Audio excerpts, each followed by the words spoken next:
This is TJ Jones, the host of the State of the Saints podcast, and the State of the Saints podcast is brought to you by Manscaped.com. Over 2 million men worldwide choose Manscaped for all their below-the-waist needs. For those that love the Lawnmower 3.0, well, I got news for you.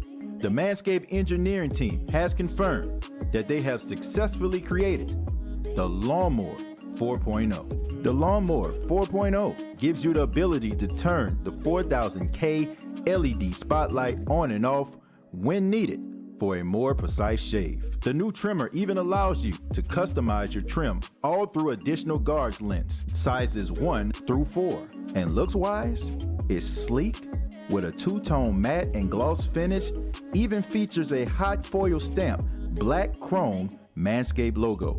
Show your mower off loud and proud. Go to manscaped.com, use the promo code State of Saints, and you will save 20% off of the Lawnmower 4.0 as well as other Manscaped items. That's manscaped.com.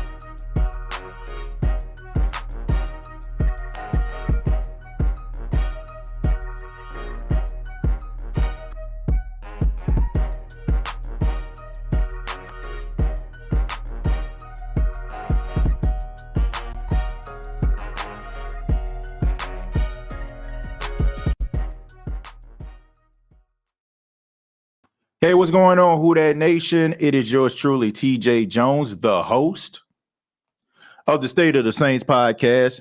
Thank you so much for checking out the State of the Saints podcast, where we talk New Orleans Saints. Happy Monday to you. And yes, State of the Saints podcast is live right now. Before we get started, I just ask that everybody hit that like button if you enjoy the State of the Saints podcast. If you like the content, go ahead and give your boy a thumbs up. Let everybody know that you enjoy the show.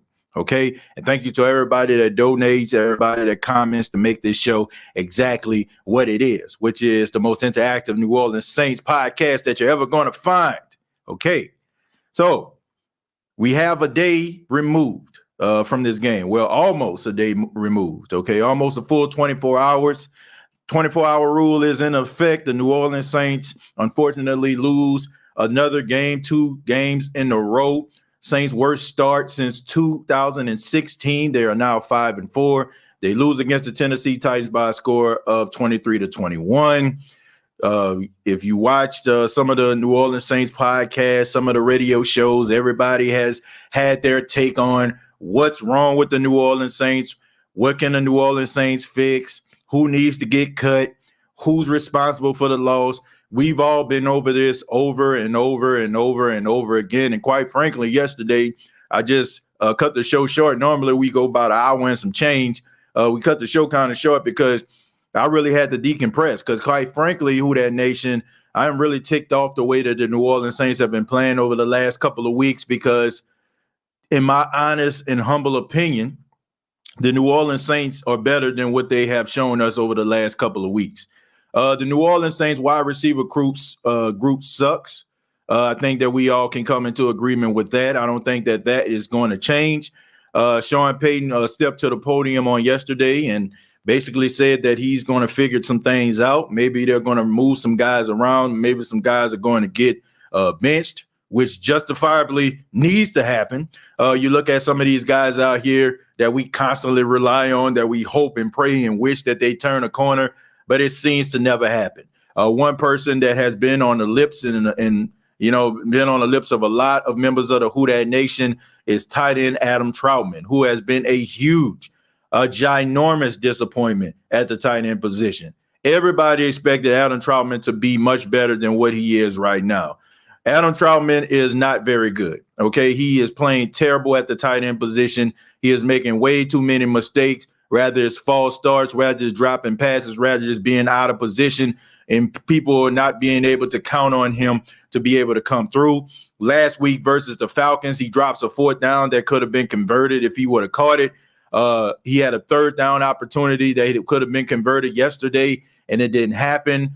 He got a false start, which caused the Saints to have to bring out Trevor Siemian when they had a play that they felt comfortable with Taysom Hill. And we seen Sean Payton on the sidelines really reading this guy the riot act. If you're asking me, I really just feel like there's nothing different based on what I've seen that tells me that Adam Troutman is the best tight end the Saints has to offer. Okay, and if he is, then the Saints are really in some really tough trouble at the tight end position. They're in some really big trouble because Adam Troutman is an absolute disgrace out there on the field right now. I mean, I went back and I watched the game. You know, I don't like to be prisoner of the moment because sometimes, you know, we miss some things when we actually, you know, watching it in real time. But I went back and I checked out the game. And I have to say, man, Adam Troutman is straight dumpster juice right now. I mean, straight up. I mean, I like the guy. I think that he can turn a corner because he's so young, but he is just absolute hot garbage. You know what I'm saying? I mean, for the fact that this guy was a third-round pick coming out of Davidson, and the only issue that he had was actually blocking, and for him to not be able to catch passes, just absolute disgrace. And speaking of disgrace, I have to go to my homeboy, my boy, you know what I'm saying, a guy that I was rooting for, in Kevin White. Kevin White needs to be working at Planet Fitness, 24-hour fitness, LA Fitness. He needs to be some fitness guru, maybe teaching, I don't know, PE, maybe running some offense at his local high school. Because you cannot tell me that Kevin White is the best wide receiver that you can find out here.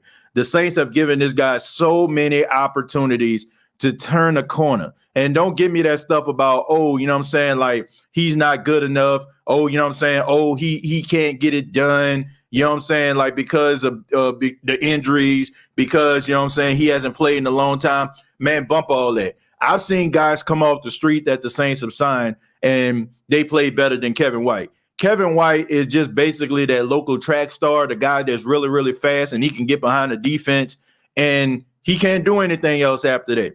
This dude has all the physical talent that you need to be a wide receiver. Not bad with the footwork, not bad with the speed, can get behind defenders, but he can't catch a cold in 40 below. And it's an absolute disgrace, man. Like Kevin White, if this is your answer, New Orleans Saints need to change the question. Kevin White ain't it. Kevin White is indeed not it. This ain't it, bruh. This is not it. I mean, I'm really rooted for this guy. If you've been watching the State of the Saints podcast, I've been hyping this dude up like, man, this dude can really do something. To be honest with you, this is the realization of it. You go to the Chicago Bears, you get drafted by the Bears. The Bears are a defensive team. The Bears have been a defensive team for years, right? That's been their calling card. They've been a team that has a really good defense, but leaves a lot to be desired on offense. So Kevin White being drafted by them, not living up to his potential, you can kind of understand that. When you go to the New Orleans Saints and you are being coached by arguably the best play caller of the modern era in Sean Payton, guys who have come on this team and Sean Payton has basically turned those guys into some credible players, you have to honestly say, if Sean Payton can't fix you, you can't be fixed. And I would be highly surprised if Kevin White is still on his football team by the end of the week. There is nothing that I've seen from Kevin White, for the exception of a 38-yard reception from Trevor Siemian to Kevin White against the Buccaneers, that tells you, okay, you go back to preseason, he missed two quick slant passes where he could have converted and made a first down play. He had two opportunities to come up with some plays. People are talking about, well, Trevor Siemian should have led him to the outside.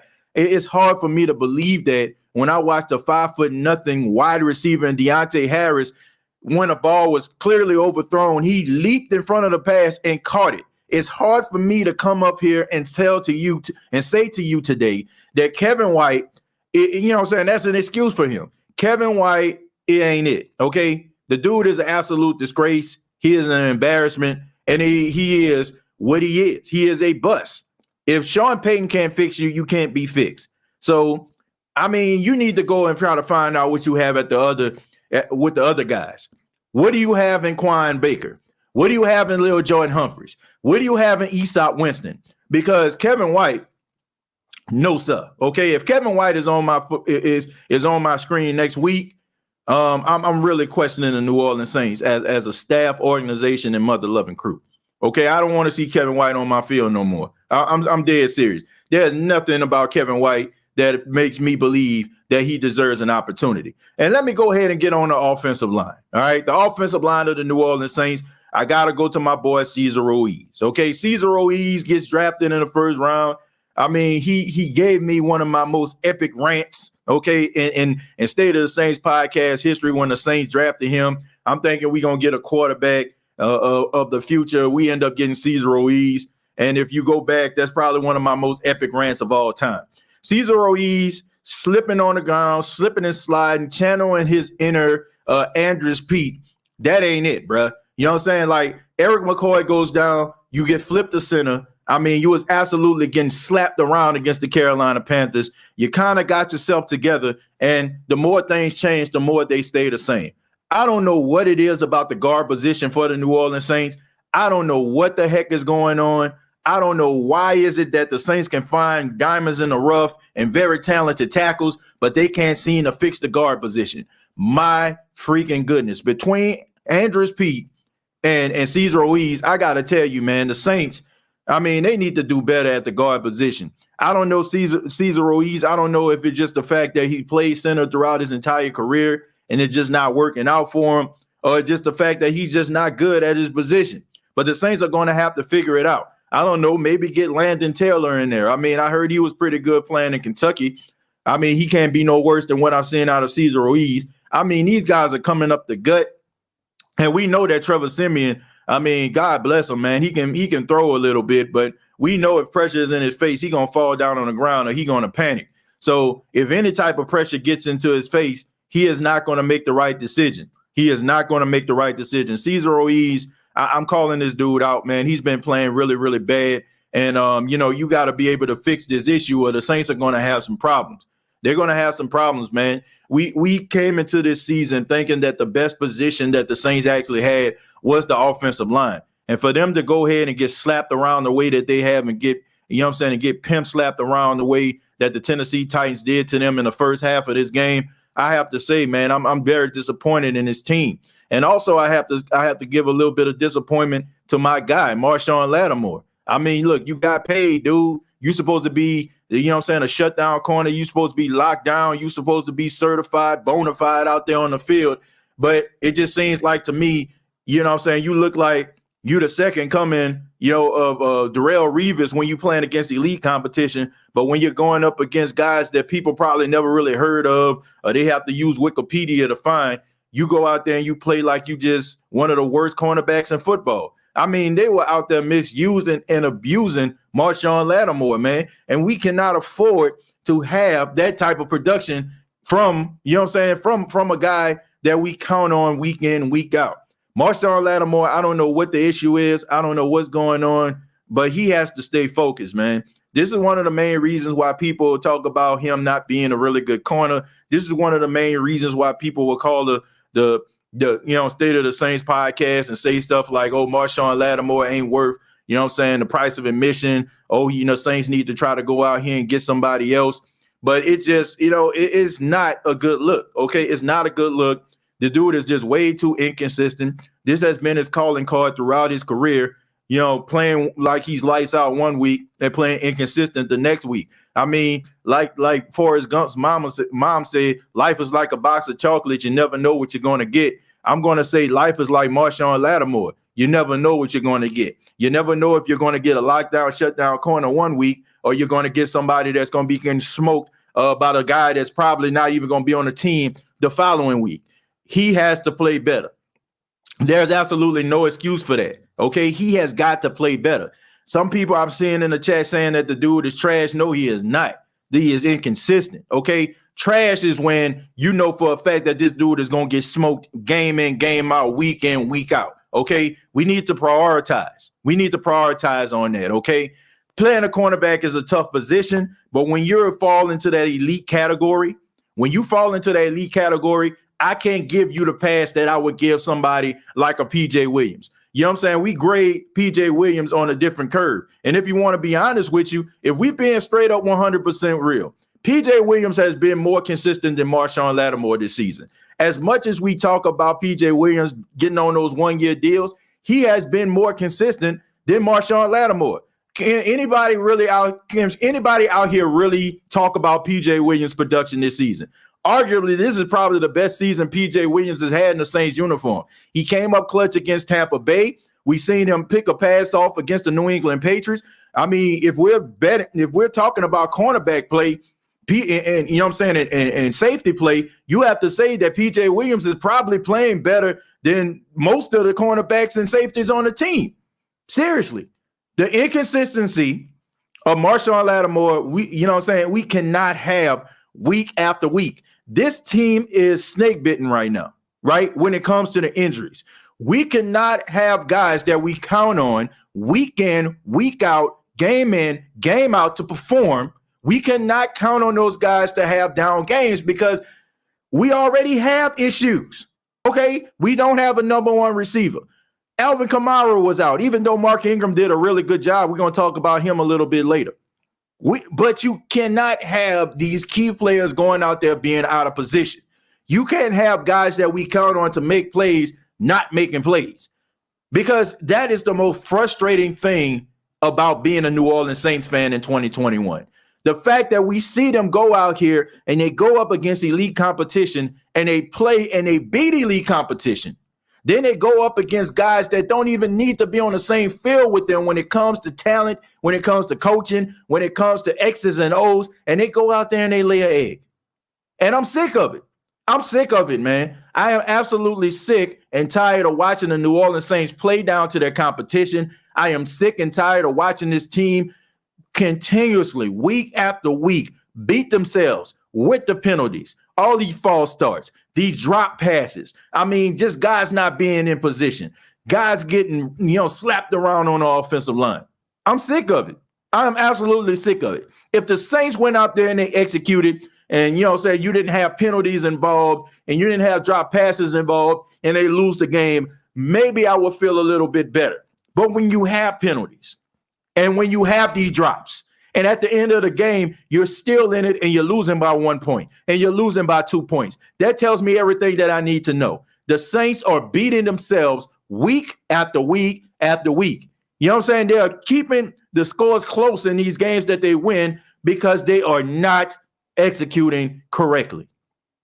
And I'm tired of it. I don't know about you, but I'm tired of it. If the Saints went out there and they lost because they were down a man, they were dealing with injuries, and I could come on here on the State of the Saints podcast and say, well, look, man, it is not our year. You know what I'm saying? We got a lot of injuries. But when you are weathering the storm week after week and you are in these games, that you are in the fight week after week, and you're losing because of false starts, and you're losing because of these defensive holding penalties, and you're losing because guys can't kick field goals, it is absolutely frustrating. And I'm tired of dealing with this, man. It's hard enough to try to win in this league when you're doing everything correctly. But when you're beating yourself, it is the most frustrating thing to watch. It is the most frustrating thing to watch. There is no way in the world the Saints should have lost this game on yesterday. There's no way. There's no way they should have lost this game, because looking at the game, based on what I saw when I went back and I rewatched this game, there is no way the Saints should have lost this game. There is no way the Saints should have lost this football game. They played better. They played better than the Tennessee Titans. The Tennessee Titans, just like the Atlanta Falcons, capitalized on ridiculous, stupid mistakes by the New Orleans Saints. This is the second week in a row the New Orleans Saints have beaten themselves, and it is the most frustrating thing in the world to watch as a Saints fan. But I want to go ahead and read some of the comments, and thank you all so much for being a part of the State of the Saints podcast. I'm going to go ahead and stroll back up, take a look at some of your comments, see what you all have to say, and we're going to take it from there. I'm not going to go back too far. I'm going to go ahead and start with DLP 2600. He says, Lattimore, let this dude, Marquise Johnson, I never heard of beat him for over 150 yards. That cat from week before Zacharias beat Lattimore for 2 touchdowns. That is what I'm saying. That is what I'm saying. Like I said, okay, Life is like a box of chocolates. You never know what you're going to get. That is one of the most famous lines in movie history, okay, from Forrest Gump. Life is like Marshawn Lattimore. You never know what you're going to get. That is my new saying, okay? I like Marshawn Lattimore. That's my guy. You know what I'm saying? Like, but at the same time, his life is like him right now. You never know what you're going to get. You never know if you're going to get a lockdown, shutdown corner 1 week, or you're going to get yourself looking like, I don't know, Eric Allen in a Saints uniform. Like, it is just absolutely ridiculous, man, the way he just lets bottom tier receivers make him look like he one of the worst cornerbacks in football. But when you go up against elite, stiff competition, guys that are out here getting 1,500, 1,600 yards a season, you go out there and be locked down, shut down, and then you want the whole world to sing your praises. Heck no, it don't work like that, man. You got to play with that same type of enthusiasm. You got to play with the same type of enthusiasm as if you're going up against Mike Evans, Antonio Brown, Amari Cooper, Julio Jones, Calvin Ridley, you know what I'm saying? Like Justin Jefferson. You got to be able to go up against guys like you're playing these guys every single week. When you have Marquise Johnson, Hunter Winthrow, you know what I'm saying? Like guys like that, Zacharias. I mean, just a bunch of no disrespect to those guys. They belong in the league. They make plays, but a bunch of role players. Okay. You know what I'm saying? Like it's hard enough, you know what I'm saying, to win a basketball game with Steph Curry cooking. But are you going to go out there and let somebody else, you know what I'm saying, that just a role player go out there and get 20 and 5 on you? Like, are you kidding me, man? You have to go out there and you have to execute, and you got to play as if you're playing elite competition every single game. This dude played down to his competition way too much, and this is his 5th season. So I don't feel bad about saying this. I am the biggest Marshawn Lattimore supporter that you're ever going to find, but you got to call a spade a spade. The dude is leaving a lot to be desired, and it is not a good thing, man. It is not a good thing. The offenses are attacking the middle of the crossing routes, and that's another thing. Thank you, Charles. Thank you very much. All of these crossing routes, all of these boot action plays, these dudes been getting beat by these plays for the last 2 years. I don't know if you want to go back to that game versus the Las Vegas Raiders. That's all the Raiders were doing. They were doing those crossing routes and those boot action plays. And the Saints, for some apparent reason, cannot, will not, shalln't be able to stop those plays. It is ridiculous, man. Like, how many times are you going to get beat on that boot action? How many times are these guys going to keep on killing you with these crossing routes? Every time a team offensively can successfully execute crossing routes, it is going to be a tough game for the Saints cornerbacks and the Saints defense as a whole. How many times, like, honestly, if I am an offensive coordinator, you know what I'm doing right now? I'm trying to scheme up as many crossing routes as I possibly can. And guess what? The Philadelphia Eagles can do really well? Those crossing routes. Okay. And now you're going up against a guy like Jalen Hurts that can extend plays. So good luck with that. Spanking them, TJ.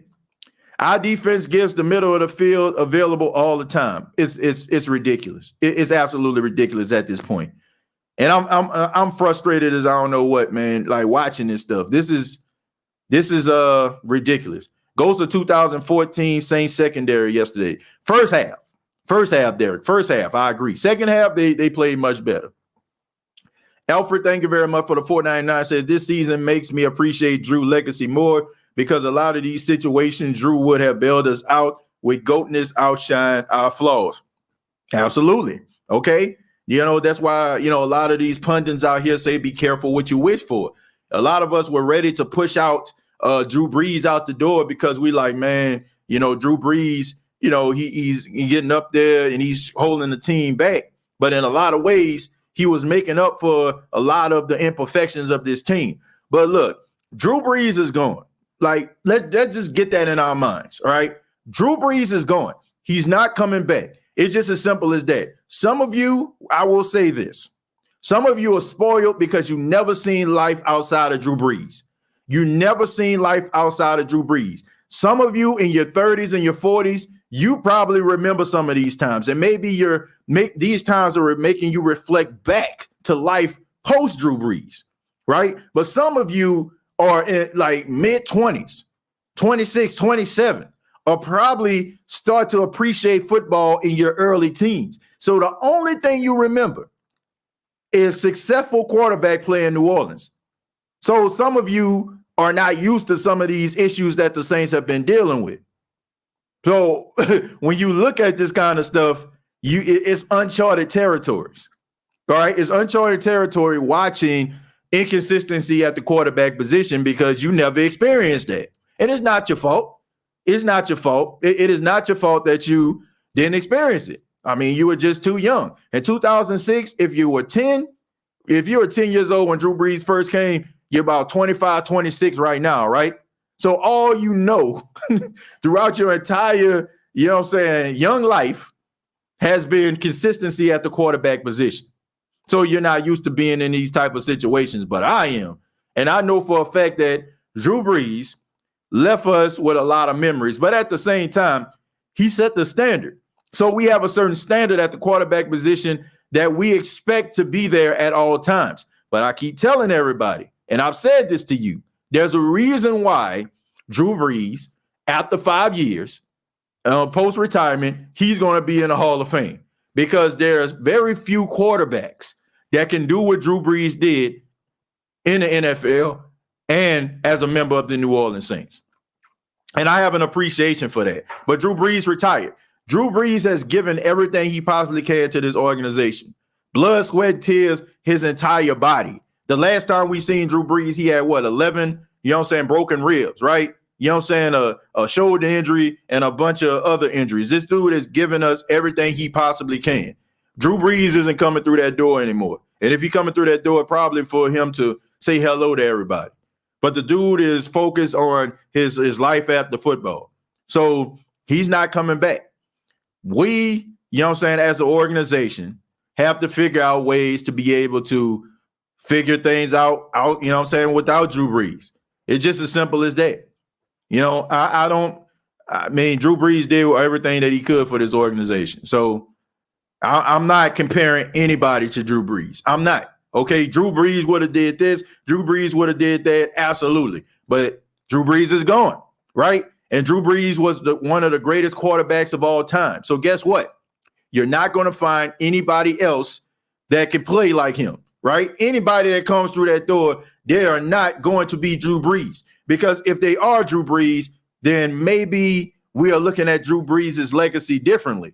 Because that's the reason why we look at quarterbacks being great. There's a reason why we look at quarterbacks, being the greatest of all time. It's because they stand out. No matter how many quarterbacks come through the NFL, they stand out. So I'm not expecting any quarterback, no matter if it's Simeon, no matter if it's Winston, no matter if it's Hill, Ian Book, or any other quarterback that may come in the future. Drew Brees stands alone. So I'm not expecting anybody to be Drew Brees because there's only one.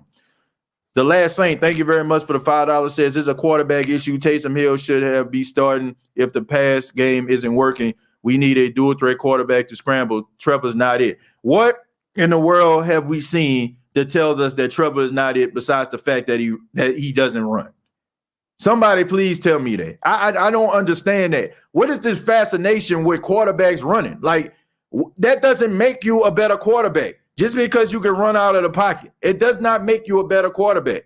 Trevor Siemian is making the right throws. He is making the right reads. He's throwing it to the guys in their hands and they dropping it. So what's the difference between Trevor Siemian standing in the pocket? I want you all to fully understand this. What's the difference between Trevor Siemian standing in the pocket and throwing the ball right into the hands of a wide receiver and they drop it, or right into the hands of a tight end and he drop it, versus Taysom Hill? 1st and 10, Taysom moves around in the pocket. He moves, he'll lose a guy, throws it downfield. Incomplete. So what's the difference? What's the difference? What is the difference? Oh, because he can scramble for a couple of yards? Well, guess what? If you still scramble for a couple of yards, are you still counting on Taysom Hill to scramble down the field? Are you looking for him to break for 80 yards down the field? Because guess what? Even if he's scrambling, even if he's converting first downs, if a wide receiver can't catch, if a tight end can't catch, what's the difference? What is the difference? That's why I don't understand. Like, we up here acting like Taysom Hill can be the answer. Answer for what? Answer for what? What is the question? The question, you know what I'm saying? What is the question? You know what I'm saying? Is Taysom Hill really the answer? He gives you 10 yards, but your wide receivers and tight ends can't catch. What's the difference? What is the difference? He can roll out to throw the pass for them to get it, to drop it, instead of standing in the pocket, standing strong and them dropping it. What is the difference? What is the difference? Unless Taysom Hill is going to break free for 50-yard touchdowns, 60-yard touchdowns, then I don't see a solution. The solution is finding some wide receivers and some tight ends that can catch the football. Okay? There is nothing that I see from Trevor Siemian that tells me that the Saints can't win with this dude. Like, there's nothing. There's nothing that I see that tells me that the Saints can't win with Trevor Siemian. And then we up here talking about, man, Taysom needs to be the quarterback. Bruh, do y'all see these wide receivers? Like, are y'all watching what I'm watching? Are y'all seeing what I'm seeing? If you put Taysom Hill, think about this, folks. If you put Taysom Hill at quarterback, you are taking away one weapon that the Saints can utilize. So this dude behind under center every single snap, you're literally taking away an offensive weapon that can be used. Didn't Taysom Hill run between the tackles and catch a pass for a first down? So if you have him under center every single time, you're taking away a playmaker. So I don't understand that. What is this fascination? Look, I get it, right? In modern day NFL, you have to have the ability to scramble and roll around in the pocket. I agree with that. I do 100% agree with that. But that's the least of the Saints' problem. When you have wide receivers that can't catch, no matter if a quarterback rolling out, boot action, play action, you know what I'm saying, any type of action. If a wide receiver, tight end can't catch, it's just a waste of time. It's just a waste of time. I'm sorry, man. I don't care who back there. Drew Brees can be back there throwing the football. If dudes can't catch, it ain't what it is. Roderick said, TJ, calm down a bit, my G. Watch your blood pressure, but I feel your frustration. Look, I'm not, you know what I'm saying? I'm not on edge. You know what I'm saying? I'm just extremely excited, number one, to do this show. And number two, to really understand where people are coming from. All right. I want people, I want to know what people, I want to know what the breaks are, because it really just does not make any sense whatsoever. Taysom Hill is not going to give you anything more except for the ability to run the football. But eventually, you're going to have to count on receivers and tight ends to catch the football. I don't care what Taysom Hill, I don't care if Taysom Hill lowering the shoulders, breaking 6 tackles, getting first downs. Guess what? You're going to have to throw the football, and guys are going to have to make plays. And if they're not making plays, guess what? You're going to be in the same predicament, no matter who the quarterback is, no matter who it is, no matter who you got, it's going to be the same situation over and over and over again. So I don't get it. Let's see. Listen, I'm a Taysom Hill fan, but Trevor is doing his job. He has some things to work on when it comes to ball placement, but he's hitting wide receivers in their hand. Keith, thank you very much. That's a good point, and I want people to understand this very, very fully. Trevor Siemian does have some room for improvement. I'm not saying that, he out there, balling out of control or anything like that. Now, on that 2-minute drill, you can't take a sack. You got to get that ball out. You got to throw the ball away, throw it at the running back feet, throw it somewhere. But you cannot take a sack. You cannot take a sack. Okay, you're basically putting your team behind an 8 ball. Those 2 sacks took the team out of field goal range, which even if they weren't field goal range, I mean, who had the confidence they were actually going to make the field goal? But anyway, you're still taking your team out of field goal range. Okay, so you got to be able to throw the ball away and not take a sack. That's one thing that I feel Trevor Siemian needs to work on. He needs to be able to stand strong in the pocket. He gets too frustrated. He gets too rattled when he sees pressure. So I think that he needs to work on his footwork in that regard. Yes, we need some wide receivers and tight ends that can catch bad. Our offense looks bad. Not the quarterback, it's the receivers. we have none. Yeah, we have absolutely no really good receivers. Deontay Harris, look, if he was a little bit taller, then we probably have something there. But relying on your 5'6", 5'7" wide receiver to make plays constantly, I mean, it's kind of rough. It's kind of rough for, a guy that small to be able to be your number one receiver. Marquez Callaway, like I said before, he's like a Bigfoot sighting or a Loch Ness Monster sighting. He shows up every now and then. Traquan Smith, to me, played probably his best football game I've seen him play in a while. He did a pretty good job yesterday. He was really out there balling out. He was really trying to make some things happen. But, I mean, this wide receiver group is trash. They're awful. They're awful, man. This ain't it, bro. This ain't it. Like, we wasting our time, but we think these guys are going to be what we want them to be. Like, I'm just looking forward to next year. Like, if we can make the playoffs, fine. Do I feel like we still going to make the playoffs? I'm still optimistic. But this wide receiver group is garbage. Hey, TJ, if Taysom Hill was the answer, trust me, Sean Payton would use him. They know. Yeah. Like, people act that don't even make sense. Like, it's amazing how that narrative changes, right, Marco? Now, when Jameis Winston was the quarterback, we were all talking about, Sean Payton just need to let Jameis be able to just cook. We need to let him cook. Now, all of a sudden, he comes in and, Trevor Siemian, he the quarterback. Taysom, he the answer now. Like, give me a break, man. Like, we talk about Sean Payton obsession with Taysom Hill. So if he has this obsession with Taysom Hill, think about this. If he has this obsession with Taysom Hill, why wouldn't he, in this particular opportunity, allow Taysom Hill to start? Right? If he's forcing the issue with Taysom Hill, wouldn't he allow him to be the starting quarterback if he felt like this was the best answer? I mean, it's amazing how we just changed the narrative, right?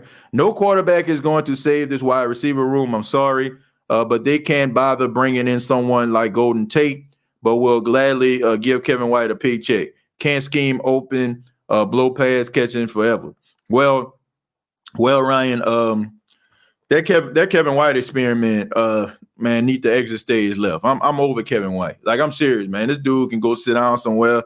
I expect for him to have some type of YouTube channel where he helping people, work on their triceps or biceps or something like this, because this dude does not deserve to be playing and getting no paycheck for an active paycheck. Okay, practice squad paycheck, fine, whatever. Okay, we need somebody that's fast that can take the top off the defense to show us what this wide receiver gonna do next week. Cool. But actively playing out there on the field, this dude is taking up space, dude. Like, seriously, this dude is taking up space and time. Like, seriously, man, the dude ain't it. I'm sorry. I wanted this dude to work so badly, but he ain't it. I mean, Lil Jordan Humphries is better than him. Okay? Aesop Winston, I believe, is better than him. Heck, Quan Baker, I feel like, is better than him. I do not feel like those other guys would come into the game and not be able to catch at least one pass. This dude, like, just, man, he awful. Like, seriously, like, he is not good. He is not good. I'm sorry, he is not good. Okay, you missing pass, like, and the thing about it is, we seen this dude miss passes when nobody's really guarding him. Okay, so why would we expect this dude to catch passes when you got 2 and 3 guys covered all over you? I mean, you can't catch passes when you're wide open. You can't catch passes when you're covered. So why are you out there? I'm literally at 35 years old. I'm dead serious. I feel like I can catch better than Kevin White. Like, I'm serious. I feel like I'm a better pass catcher than Kevin White. And I'm not just saying that either. I'm dead serious. I feel like I can catch passes better than Kevin White. The dude is awful. The dude is not it. Okay, we can talk about game jitters and you not playing and dealing with those injuries and allowing those things to get in your head for so long. Okay, we can pacify you for so long, but eventually we just got to call a spade, and that spade is he sucks. I'm sorry, you know what I'm saying? I'm off. I'm off the Kevin White wagon. I'm off. I'm off of it. There's nothing about this dude that tells me that his career can be resurrected. He's just not good.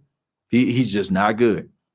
and he never will be good. You know what I mean? Look, you almost 30 years old, haven't recorded a regular season touchdown in your career. You suck. You know? I mean, it is what it is. You suck. Okay, I'm going to take a few calls right now, see what you all have to say about this game. And if you have any other questions or concerns, feel free to comment. Let me see. TJ doesn't know the quarterback solution. If guys can't catch, insert a running quarterback. There is no fascination with Tate. It's the answer. Love you, my guy, but stop. Like, what is he gonna like? What is he gonna do? Okay. What is he really gonna do? Okay, he gonna run around. Okay, you know what I'm saying? Benny Hill style, right? You know, and he gonna throw the ball down the field and they're gonna complete the pass. So you're expecting Taysom Hill to run the ball every single time. You expect him to run the ball every single time. Now, if they can run the ball every single time with Taysom Hill, or he gonna break free for about 50 yards, then that's the answer. But what you gonna do at the quarterback position when Taysom Hill in the pocket and he throw the football and these guys drop passes? Okay, it just don't make any sense to me, dude. Like, I'm sorry, like it don't make any sense to me, right? It don't. Like we can talk about this all day, all night, but if you think, like, honestly, looking and based on what I'm seeing from the offense of the New Orleans Saints and expecting Taysom Hill to come in to change the fortunes of the New Orleans Saints, I just think that's not, to me, that's not a smart solution. We're gonna go to Josh. Josh, how you doing, man? Well, what's up, TJ? Man, I'm fine, man. Yeah, man, and thank you for calling in. Appreciate it, man. So what you thought about the game? Okay, so I'm going to start out with something you probably will not agree with. I'm actually going to defend Troutman a little bit. And here's why. Mm-hmm. A tight end cannot do a whole lot when a defense does not have to respect the actual wide receivers. You know, Jimmy Graham would not have been Jimmy Graham without Marcus Colston. You know what I'm saying? Okay, that's interesting. List of tight ends going way back to Keith Jackson. Keith Jackson had good receivers. You know what I mean? Right. But when you don't have to respect the receivers, you can focus on a tight end. So even if that tight end is good, he's going to be basically crap. Now, to your point, Troutman is making a lot of drops, but I think he's I think that's part of him being a little bit jittery. He knows he's going to kind of get hit right away. You know what I'm saying? He knows he's not going to have room for a lot of yards after the catch. Right. He still needs to clean that up. Right. But I feel like if our receivers were at least somewhat clicking, or if we had gotten OBJ or whatever, we just had one go-to receiver, Troutman would be doing a lot better. But you can't put the games. No tight end is going to carry a team. It's just not going to happen. And like, I just feel like if we had a better receiving core, Troutman would be doing better. All right. I mean, that's an interesting point, but Josh, I can't accept it because I look at, and I know this is like two different realms of tight end play. But I look at the 49ers when they got George Kittle. Name a top-notch wide receiver that they have. I mean, they got Deebo Samuels, but Deebo Samuels ain't just dominating the game like that. George Kittle is the best receiver on their team. You know what I'm saying? Like, he's still winning his matchups. And even if the ball is close-knit, he know he gonna get hit. He's still catching the football. This dude, like, honestly, this dude is literally, go back and watch these last two games. This dude is literally getting separation and he's dropping the ball. Okay, if he's like right, like if they like right on him, then I can understand that.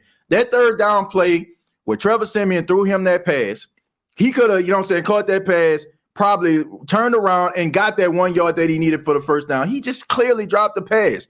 There are sometimes I understand that, you know what I'm saying, I'm not expecting for him to be the number one receiver, but God dog, man, when the ball is in your hand, catch it, man. Like, seriously, like, you go, like, in that hole, you're going to get hit. That's football. Like, you're going to get hit. Like, you're going to get hit this play or you're going to get hit the next play. I just can't accept that, man. Like, he has got to play better than what he's playing right now, man. He's missing short passes. He's missing passes, you know what I'm saying, that's actually can change the momentum of the game. Like, that fourth down pass that he dropped, like, think about that, man. If the Saints would have converted that fourth down, he could have probably got a field goal or a touchdown out of that. And then we talking about a completely different story versus the Falcons. Like, this dude is really costing this team momentum and games, man. So, man, I don't know, man. I understand these wide receiver trash, but if you, man, just catch the football. Just catch football. That's all I'm saying. Well, I'm not going to dwell on that because that's not even the main point that I wanted to make. That's not even the main reason why I called him. That was just kind of like a side deal there. Right. Did you get my email? Because that's about what I'm about to talk about. No, go ahead. No, I got the email. I know it's about the running game, but I'll let you go ahead and expound on that for everybody. Go ahead. Okay. Go ahead. So I am still kind of in pissed off mode at Sean Payton because I do not believe Sean Payton is making full use of our backfield. We have a very talented backfield. We've got Kamara. We now have Ingram. We've got Ty Montgomery, who isn't a Pro Bowler, but is not a slouch. Right. We've got that Washington kid who has shown that he's got some talent. Right. Other teams know we're going to run the football, yet all Sean ever does is put the game on one guy, usually AK, but AK's out now for a couple weeks or whatever. Right. But now this week it was Ingram. Now, I think we have the most talented backfield in football, and if we don't, we're pretty close. We're like number 2, 3, 4 something. Right. We need to start getting, especially given how crappy our receivers are, we need to start getting all 4 of those backs involved in the game, and we need to start designing some run schemes that get them involved. Could you imagine what Pete Carroll could do with our backfield? Good He point. would have Super Bowl rings in a row. Right. Same with Kyle Shanahan. And even Bill Belichick, and I know Bill Belichick's a defense coach, but when it comes to offense, he is run-minded. Right. So, I mean, but Sean Payton refuses to commit to the run. Now, he's running the football because we have to be a running team. Right. But he still refuses to be 100% focused and by 100% buy into the run, even though that's how all our talent is. Right. The whole reason AK's got a knee injury is because Sean made it the all AK show all the time. Situation. You know, so I mean, if Sean does not start getting all those backs involved and start coming up with some actual unique running schemes, I'm not talking about backfield passes and screens. I'm talking about actual running schemes. Right. Then this season, if we don't get to the playoffs, is on Sean Payton for not making full use of that amazing backfield that we have that we're just like sitting on. Right. That's the thing that pisses me off most of it. You can talk about the receivers all day, but they are what they are, and they're not going to get any better. Yeah. But we have super talent in the backfield. We need to start making full freaking use of it. Right. That play on what was it, 3rd and 10, when they were on like the 20-yard line or something. It was called Mark Ingram up the middle, and it did nothing because the whole defense just collapsed because they knew exactly what was going to happen. Right. It was just a one-back set like Sean always does. So that's my thing. If to my opinion, it doesn't matter about the receivers. What matters is we have a super talented backfield that we're not really using as much as we could. And if we don't get to the playoffs, that's why. So I'd love to hear what you have to say about that. Well, I agree. I agree with that, Josh. You have anything else? I'll just go ahead and talk a little bit about that. Go ahead. Yeah. Okay. But here's my thing. I do agree with what you're saying. Like when the 49ers, and I keep on talking about them, but they had like wide receivers. They had like Deebo Samuels lined up in the backfield, you know what I'm saying, running like the jet sweeps. You got a guy in Deontay Harris you can run jet sweeps with. They come up with all these different type of exotic type run plays. And I go back to the NFC Championship game when they played the Green Bay Packers. I mean, Jimmy Garoppolo threw the ball 10 times the entire game. So because of the different mixes of, run packages that they actually had. Now, my question would be, what about this offensive line? Like, we can't talk about, the offensive line and pass protection and can't talk about it when it comes to run. Like, what are we asking this offensive line to actually do? All these guys up to the challenge. But I will say this, Sean Payton does have an infatuation with Alvin Kamara, which honestly, why wouldn't you? You know what I'm saying? He like the best weapon that you have on the team. And if it ain't for him, you probably ain't not going not going far. So I can understand that, but you still have talented guys like Harris. You got talented guys like Ingram coming back, and you can use them in a variety of ways. So I do agree that they're gonna have to change some things up, and I think like in the future, most likely they will. They're still running an offense kind of similar to what they did with Drew. Like the way they're using Simeon. To me, the real reason why they're using Simeon is because they can convert back to that traditional New Orleans Saints offense that they had in the past. And that, and probably using Taysom, you'll probably have to change it up. And you also have to ask the question, if you are to use Taysom, do you have the players that can make Taysom, look more effective? So that could be a reason why Trevor Siemian is playing too.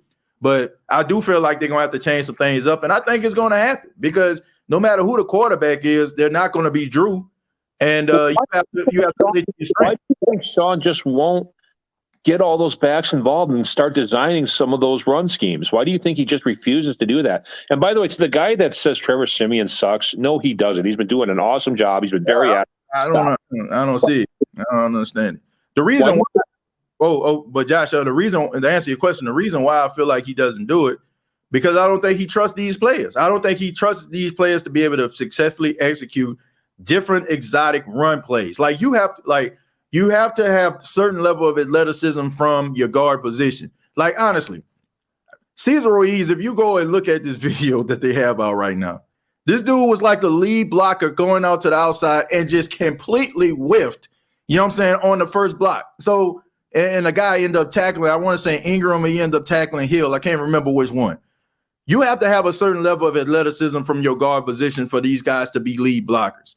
It's good when it works in a screen game because you got all that pressure going towards the quarterback, so all of that momentum goes into them, and that forces them to be the lead blocker. When you're doing all these different exotic run plays, you're expecting for that guard to shoot out in front of that running back in order to get that first level, in order for him to get a couple yards. So maybe he's not trusting his offensive line, and he definitely doesn't trust these wide receivers. Like usually that kind of stuff works when you actually have some receivers that people actually respect. Well, this is where these two-back sets come in, TJ, because if you've got Ingram and, say, Washington on the field, right? Right. I don't know which one is going to get the ball and which one is going to be the extra blocker. So that will help create some mysteries. But I don't know, man. It's just been bugging me for a few weeks, and I've been telling you about it. Yeah, I think it's coming. They're going to have to change it up, man, because based on these wide receivers that they actually have right now, and if they're trying to make a run at the playoffs, and honestly, the division is still up for grabs. So it's not, they're not completely out of it. So if they're going to make a run at it, they're going to have to change some things up. So hopefully they can probably implement some of the things that you're talking about. But Josh, thank you so much, man. And you make a very interesting point. And I think they're going to have to change some things up. I definitely agree with what you're saying on that, man. Appreciate the call. All right, thanks, TJ. All right, take it easy. Yeah, I mean, Josh made a good point, man. Changing up the offense, knowing that you're a running team as of right now, why not come up with some of these different exotic runs to help your team, be able to be a little bit more explosive? You know what I'm saying? Like focus in on the thing that you do best.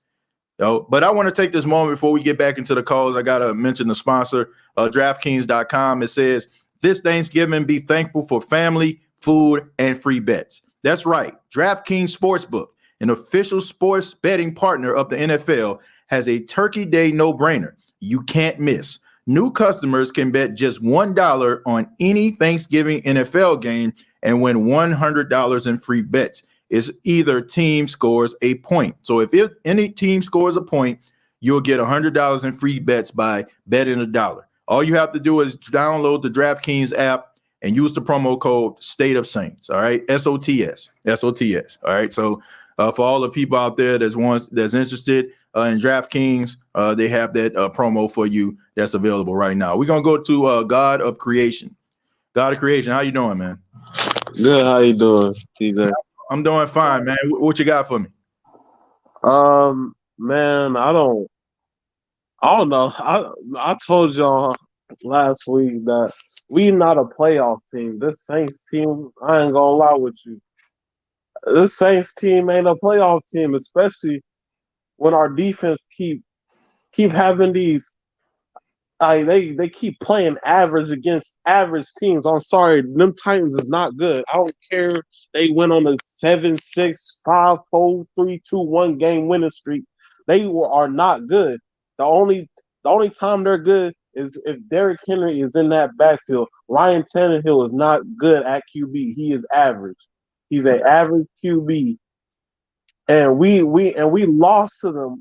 AJ Brown didn't even do nothing. They didn't even have Julio playing. Right. We if we had some type of offensive weapons, we would have won that game easily.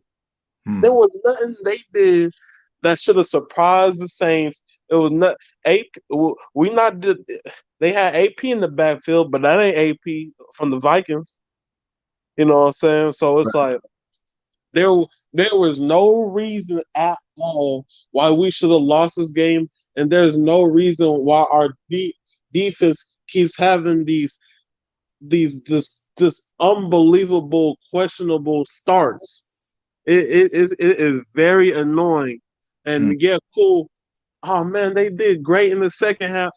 That's fine and dandy, but then it obviously didn't amount to anything because we still lost. Right.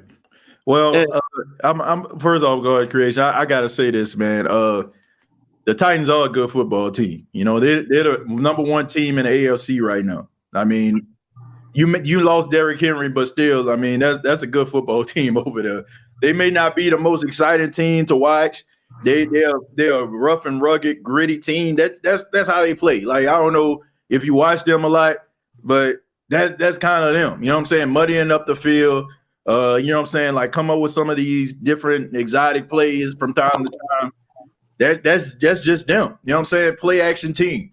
I don't want to say I can't. I gotta disagree with you when I say that the Tennessee Titans are not a good football team. They are. They are a good football team. Good football teams take advantage of what bad football teams do. You know what I'm saying? Them fumbling the football, them, you know what I'm saying, like giving them short fields and executing and getting field goals, actually making field goals. Okay. I mean, that's what good football teams do, man. So yeah, but I definitely agree with you on that first half. Defense needs to start better. But go ahead, finish. I was just gonna say, the only reason I'm saying that is because look at what we have. Do you think this Tennessee Titan team would be able to beat if we had Jameis Winston, Michael Thomas, Alvin Kamara, and then the defense playing like they did against Bucks? Yeah. That Tennessee Titan team wouldn't even if they had Derrick Henry. I do not see they not that good. I feel like they're overhyped. They're a team that they're strong and they do this and that. That's cool, but Derrick Henry is the main source of that team. Like without Derrick Henry, they are nothing. Man, they almost beat us. They almost beat us with Michael Thomas, with Drew Brees a couple of years ago. If it wasn't for C.J. Gardner-Johnson hitting Ty Sharp and knocking that ball out of his hand, we might be having a completely different story. Yeah, right. But our defense wasn't as elite. They were about the same. They still were good. They were still a good defense. Right, they were good, but they wasn't like this. This defense is like our corners. Like our corners is on another level. You know what I'm saying? And Marshawn, even though he has some questionable times, he's cut that down. We 10 weeks in.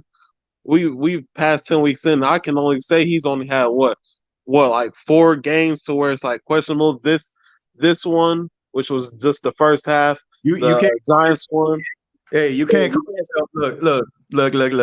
You can't call yourself elite if you're struggling against guys like, you know what I'm saying, a bunch of no-name guys. I mean, look, I said at the beginning, I am the biggest Marshawn Lattimore supporter that you're ever going to find. But the dude been playing like slaw for the last 2 weeks, bro. And it's not like you're going up against elite competition here. Right. You got to play. You got to play better, man. You got to play better. And I can't accept the fact that these guys been playing lights out because you had an opportunity to seal the deal versus the Falcons. One-on-one. Cordell Patterson on Paulson Adebo. He gets behind him and he catches the field goal. The defense, we talk about the defense all day, all night. Good defenses, great defenses, elite defenses aren't giving up those plays. When they are the last line of defense on the field, we are comfortable enough. How many of us can really truly say consistently week in, week out that we're confident enough that if the defense is the last line of defense and the Saints need one stop, that they're going to consistently make stops and the Saints are going to win a football game? Because I haven't seen it over the last couple of weeks, man. Look, Right.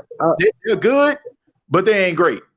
Right. I think our team. I think that's a. I think you said this before, but I think that's just our.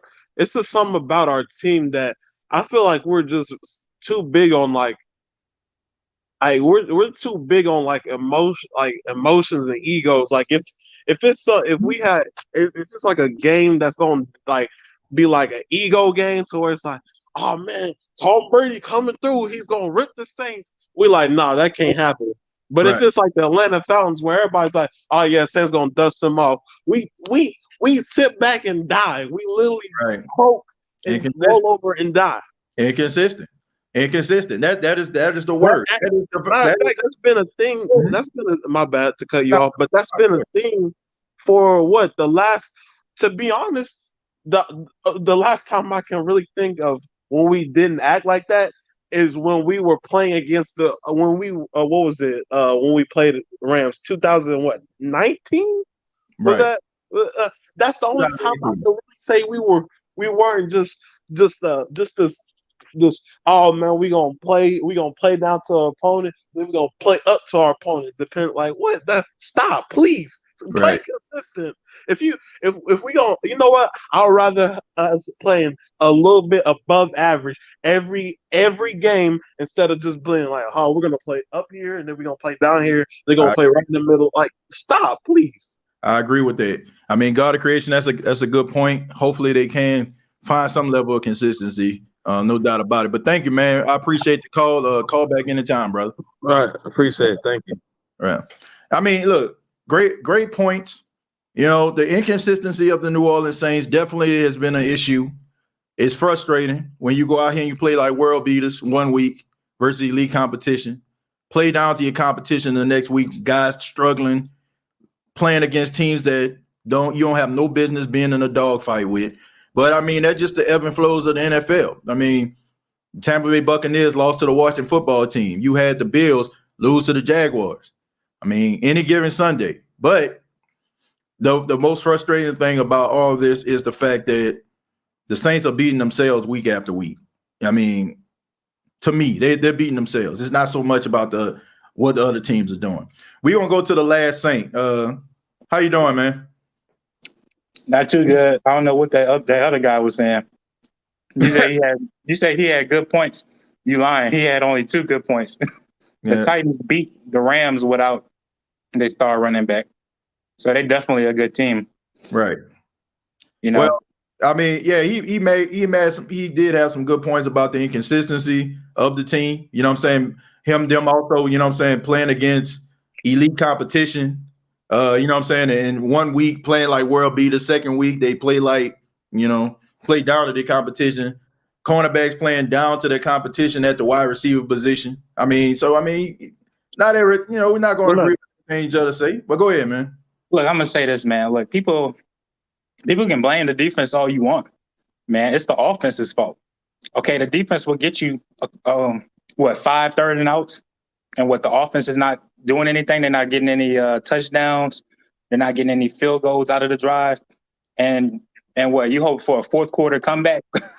You hope for a fourth quarter comeback only to get dusted because your defense is tired. They're winded up. Now, Paulson Adebo, he clearly didn't respect the guy he was covering because he had enough space to close in if he was really heavy on the play, causing that 50-yard reception. And last game, that was just a complete mess up by Adam Troutman. Now, I was hearing you because I'm absolutely pro Taysom Hill. All right. Now, right. I would say this. Okay. Trevor Siemian can only do what he can do with the wide receivers. All right. Now, 300-yard, 250-yard games don't matter if majority of those passing yards are coming in at the last half. Because let's be honest, our offense has always been suspect when it comes to first half drives. Like, come on, be serious. First half drives, they've always been suspect. Right. Minus Drew Brees or whatnot.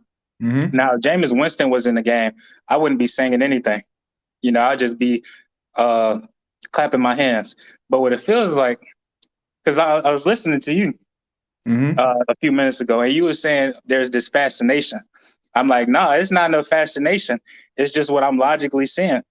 Like, come on now. If you can see that your quarterback can't throw the ball down the field to these guys because, one, the wide receiver is going to drop it, or two, though they're in blanket coverage.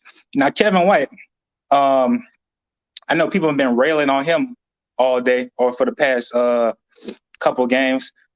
Kevin White had how many attempts? What, two or three catching attempts? Yeah. Well, yesterday, I want to say three attempts. Yeah. Okay. Now, one of those catches was a diving attempt, Okay. and the ball was a fingertip away from catching it. Right. That goes either way.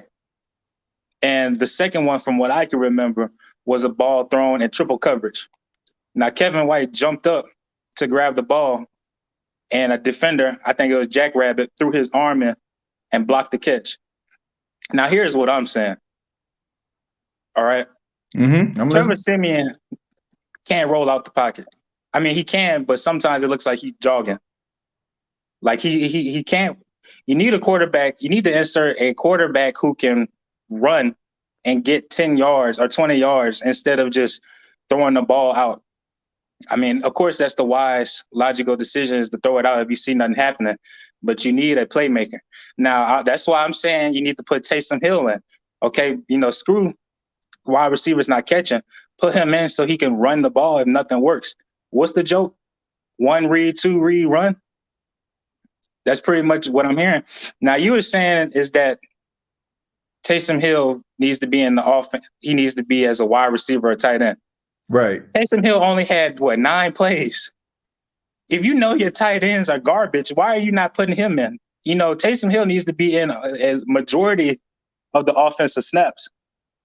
All right? Because he's the best tight end that you got. Troutman's soft, at least for now.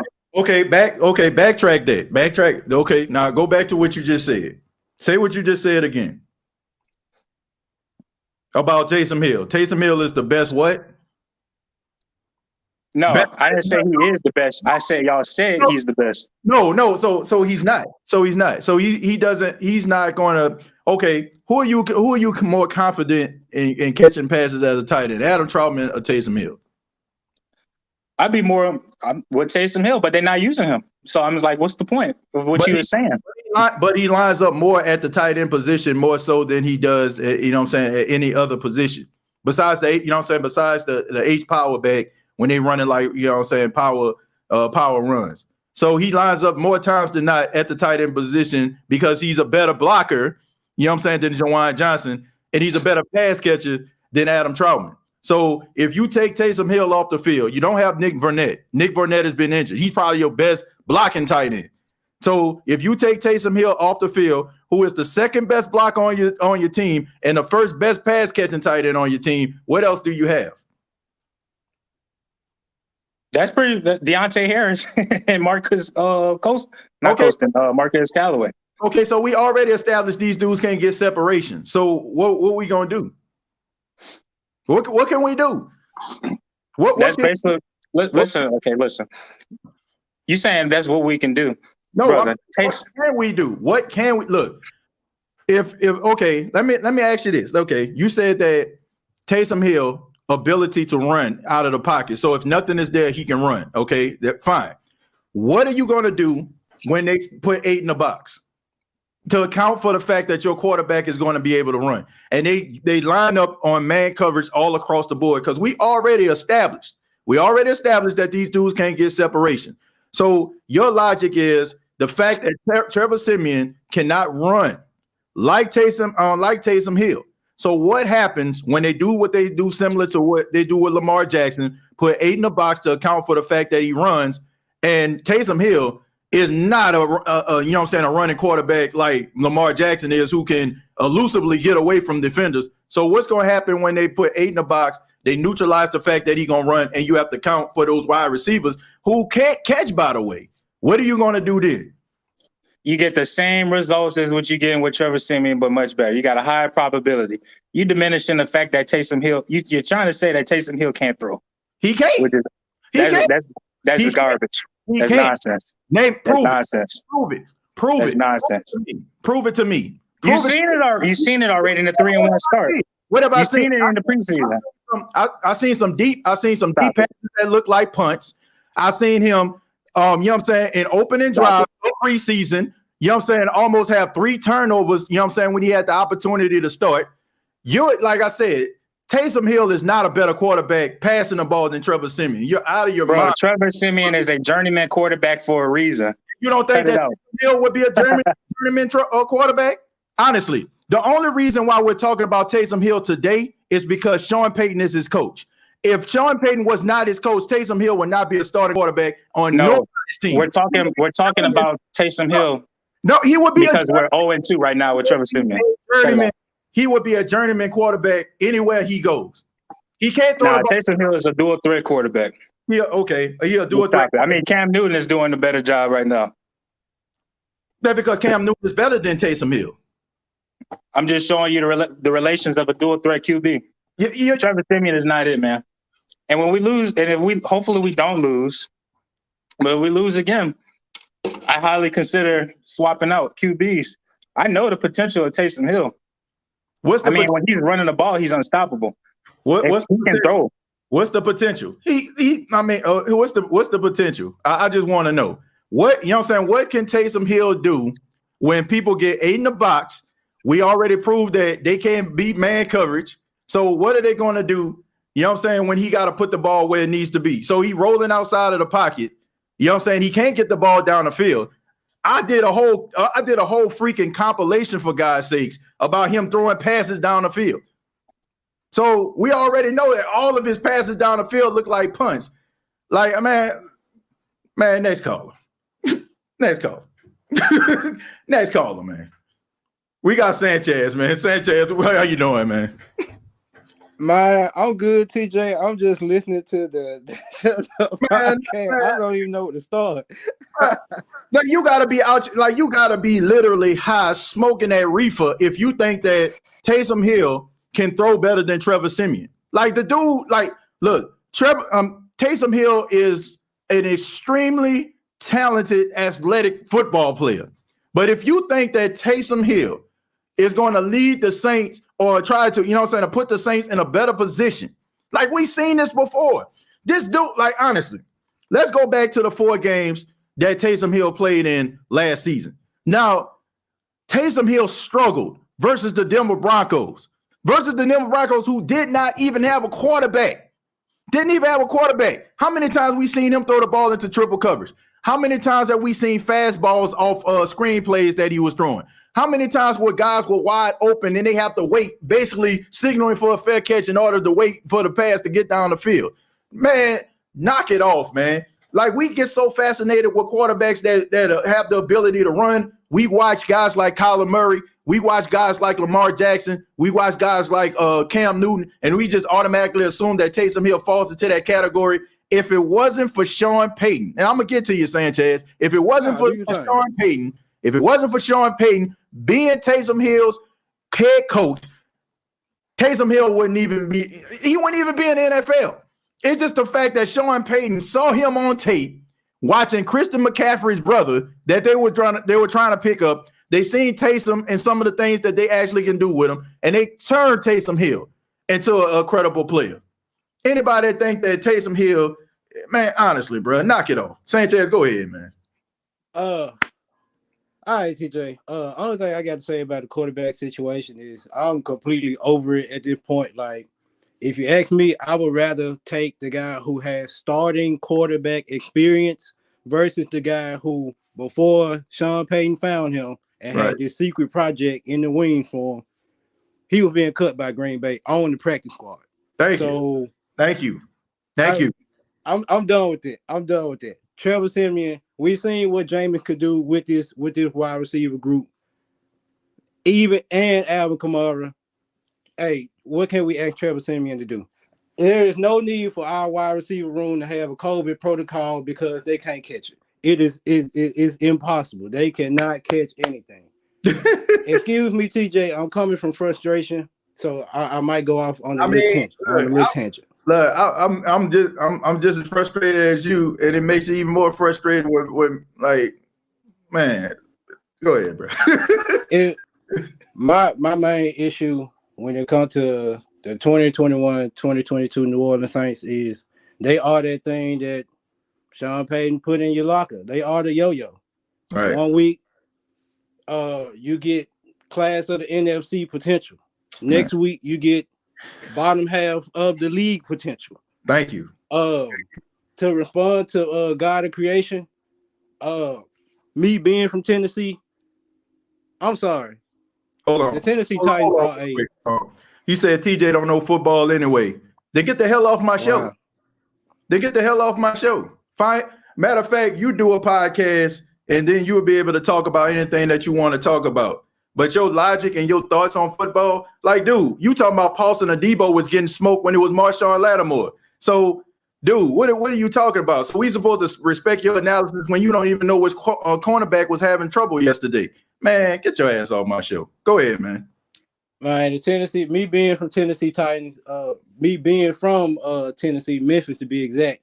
If I'm gonna follow any other team closely rather than New Orleans Saints, it's gonna be the Tennessee Titans. They 3 hours away. You know what I'm saying? Right. The Tennessee Titans are a damn good football team, and with Derrick Henry in the background, they are a Super Bowl contender. We just seen this last year. We just seen 2 weeks ago, 3 weeks ago, they dog walked the Bills. They gave the Bills everything they can handle after they dog walked Kansas City. Then they turned around and dog walked who we thought the class of the NFC is in the LA Rams. Right. So what are we talking about with the Tennessee Titans that they're not a good team? Yeah. I wrap this up to say this about the Tennessee Titans. We just played them less than 24 hours ago, TJ. Right. And we came all the way back from a 23 to what lead to make it a 2-point game. If you take away those penalties, if you take away the inconsistency, like you said, we beating ourselves. These last 2 weeks, we beat ourselves. Yeah. Let's go back to last week, TJ. Yeah. The Atlanta Falcons. We joke about it. When the Atlanta Falcons come to the Superdome, when the Atlanta Falcons see the New Orleans Saints, it's their Super Bowl. It's their Super Bowl. And you see what happened? They played like it. Like you said last week, you see Matt Ryan, you see him angry on the sideline, like this game meant something to them. Right. The same way, like the last caller said, when we see Tampa Bay all of a sudden, how they just rise up out the attic, out the basement over the past 2 years. Now when we see them, we want all the smoke. But we can't return the favor when Atlanta bring it to us. Right. So you can't have that inconsistency. And when it comes to individual performances, Marshawn Lattimore. I love me some Marshawn Lattimore. Me too, man. But you can't tell me that same energy that he'll bring it with DJ Metcalf, that he bringing it on a week-to-week basis. Nah, he not. He not. I mean, look, the energy got to be the same. You know what I'm saying? Like they're saying, keep that same energy. It is the energy is up and down. You know what I'm saying? It is up and down. And you know, I mean, I just don't understand like why. You know what I'm saying? Like you got to be able to. Like I think the Saints don't sometimes understand that they are the standard. You know what I'm saying? In the NFC, in some cases, you have teams that measure themselves up against them just as much as you measure yourself up against some of that elite competition. Now, those teams may go to the NFC Championship game and all that kind of stuff, and you look at it from that particular perspective. But heck, you a 4-time NFC South champion. So any team that plays in this division, they're going to measure themselves up to you because you have been the standard in the division for the last 4 years. And as far as the NFL is concerned, you won more games than any other team in the NFL over the last 4 years. So if you're going against the New Orleans Saints, Sean Payton's team, of course you're going to give that team's best shot, no matter if it's NFC or AFC. So I don't think they look at themselves that way. Teams want to beat them just as much as they want to beat them teams. So I mean that's the way I look at it. But Sanchez, you got anything else, man?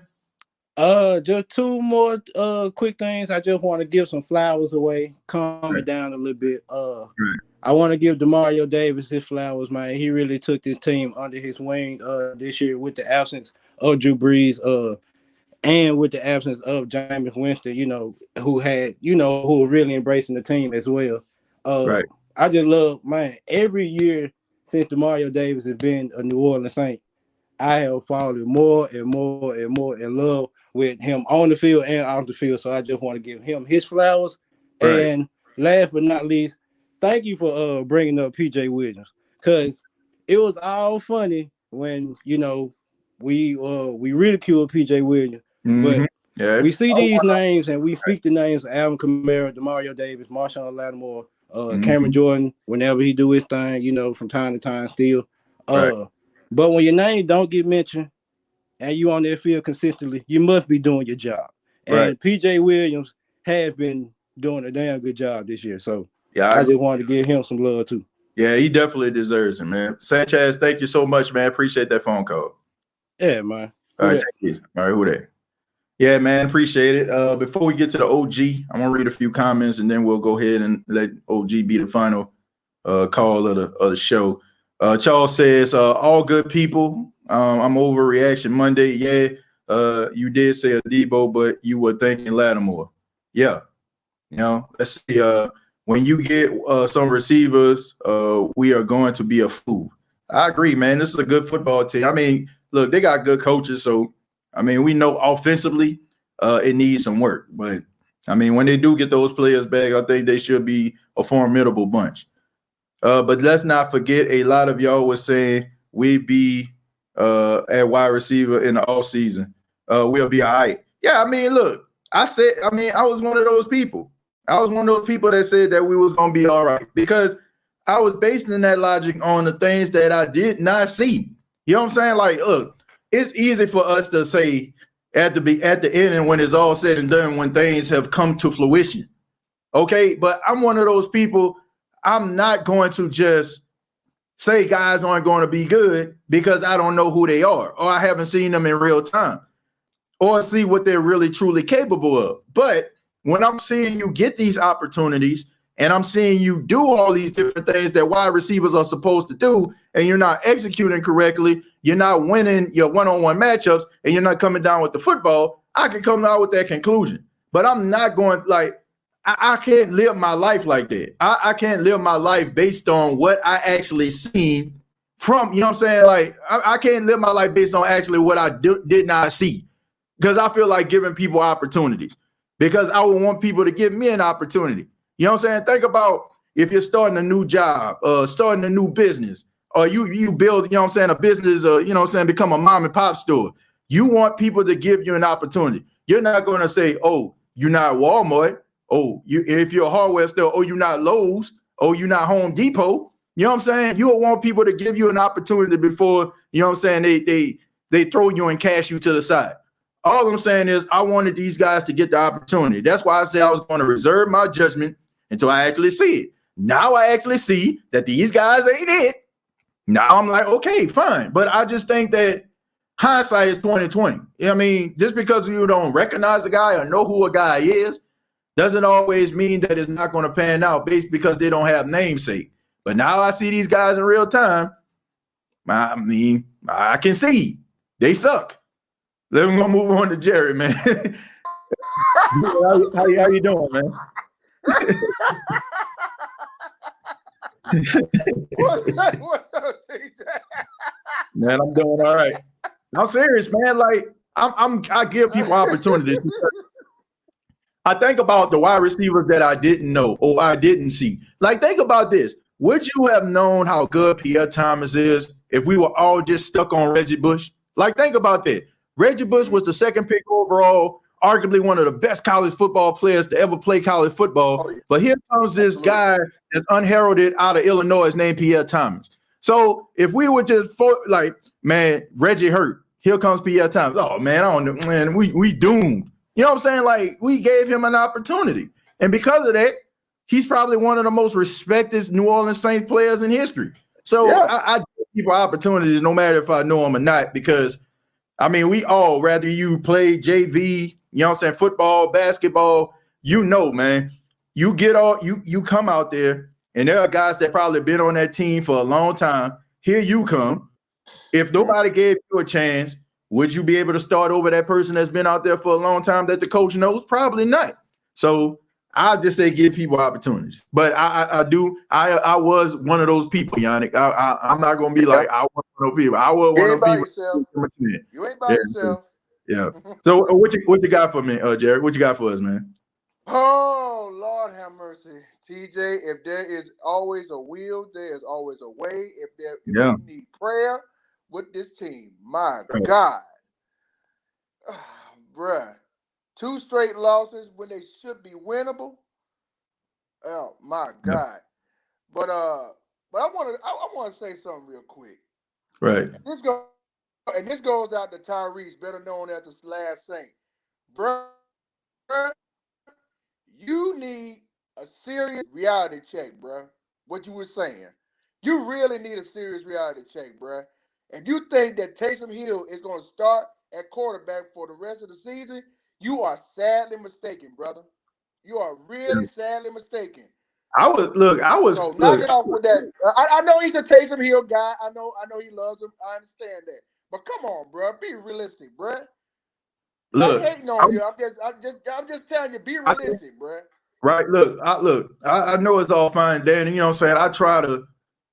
I try to be as humble as I possibly can on the State of Saints podcast, but I don't want nobody to just think that you just gonna say anything you want to say to me and thinking I'm just gonna let that slide. I was cool with that, but when you start talking about, I don't know, I'm talking about like look, you start yourself your own podcast, you can say whatever you want to say about it, but always remember this.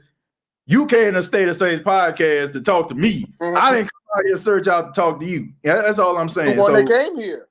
I would not. And that's another thing right there. I don't tolerate TJ. That's another thing right there, TJ. Whoever that person was, I hope you block that person because you talking about you don't know football. Well, shoot, you don't know football either. Man, look, we all throw it against the wall hoping that they stick. You know what I'm saying? But at the same time, like that's it, right. I don't know. I don't know. It is what it is, man. That's the thing about that, man. I mean, you got some. I keep saying this all the time, TJ Jones, and shout out to everybody in the chat. Who that to y'all? I hope y'all fully recover from Sunday. But if you got realistic fans, you got these so-called bandwagon fans that want to just join in. Oh, because the Saints won the Super Bowl, we gonna become a Saint fan. I say, let me tell you something. Where were you when they weren't winning a damn thing? Man, you ain't lying. You ain't lying. Help me with that question right there. Where were you back when they debuted in 1967? Where were y'all? Huh? Well, some of them weren't born, and some of them like probably just like I said. Some of them just remember Drew Brees. That's all they have as a comparison.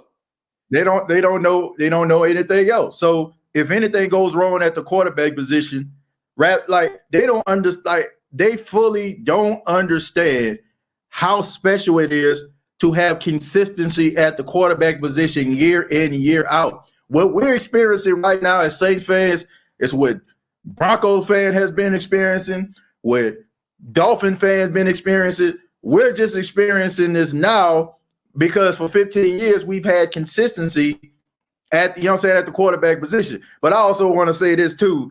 Like I said, even though, I try to be as humble, as I can, I am from the Ninth Ward, and some of y'all know what I'm talking about there. So don't try to play your boy also. I'm just being real. But I remember visiting there. I ain't been in New Orleans. I left when I was 19. I'm 35, but the Ninth Ward still exists inside of your boy. He is still in there. Well, and eventually, That's home, TJ. It come out in some ways. But what do you think, Jerry? What do you thought about the game, man? Like seriously, what do you thought about the game, man? Like, are you on to Philadelphia? I know you were frustrated yesterday. You said that you weren't gonna call in. You ain't gonna call in any shows. So you got an opportunity to decompress. It's officially been almost 24 hours since the game started. What are your thoughts now on this Monday morning? Let me tell you something, TJ.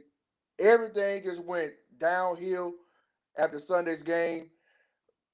Dude, I don't know what to say about the NFL, bro. I mean, I just don't know. Every time you turn, this is why, and I'm sure you heard BQ's rant on these scumbag referees. Always, my God, I told Who the Jube last night on his podcast. Shout out to Who Mhm. the Jube. Shout out to I the told Jew. him on the podcast on Sunday night. I said, just imagine if the NFL without referees, because Right. every time you turn around, when the Saints are on the field doing their stuff, you make a big play. Here we go, false start. Right. Another big play, holding. Another play, offensive pass interference. I'm like, what? These zebras, dude. They need, bruh. Bro, they cost the Saints. Like honestly, they Dude. cost the Saints. They cost the Saints the possession. I mean, come on, Marcus bruh. Williams took that pass off. If they look, they And that scored was a on big that play drive. you They just scored. ruined, bruh. Exactly. Even if the Saints didn't score, the ball at the 20, they still get 3 opportunities. Now, if the Titans pick the ball off or something like that, cool. Fumble, cool. But that still was the Saints' possession, and they could have did something. So it could have easily resorted, and maybe Blake Gillikin punting the ball, and they have to hit the ball again. So it's ridiculous. They screwed the Saints out of that. Why you want to do a passing play in the red zone when you got running backs that can run the ball? How Right. hard is that? I don't know. All you have to do is run the ball.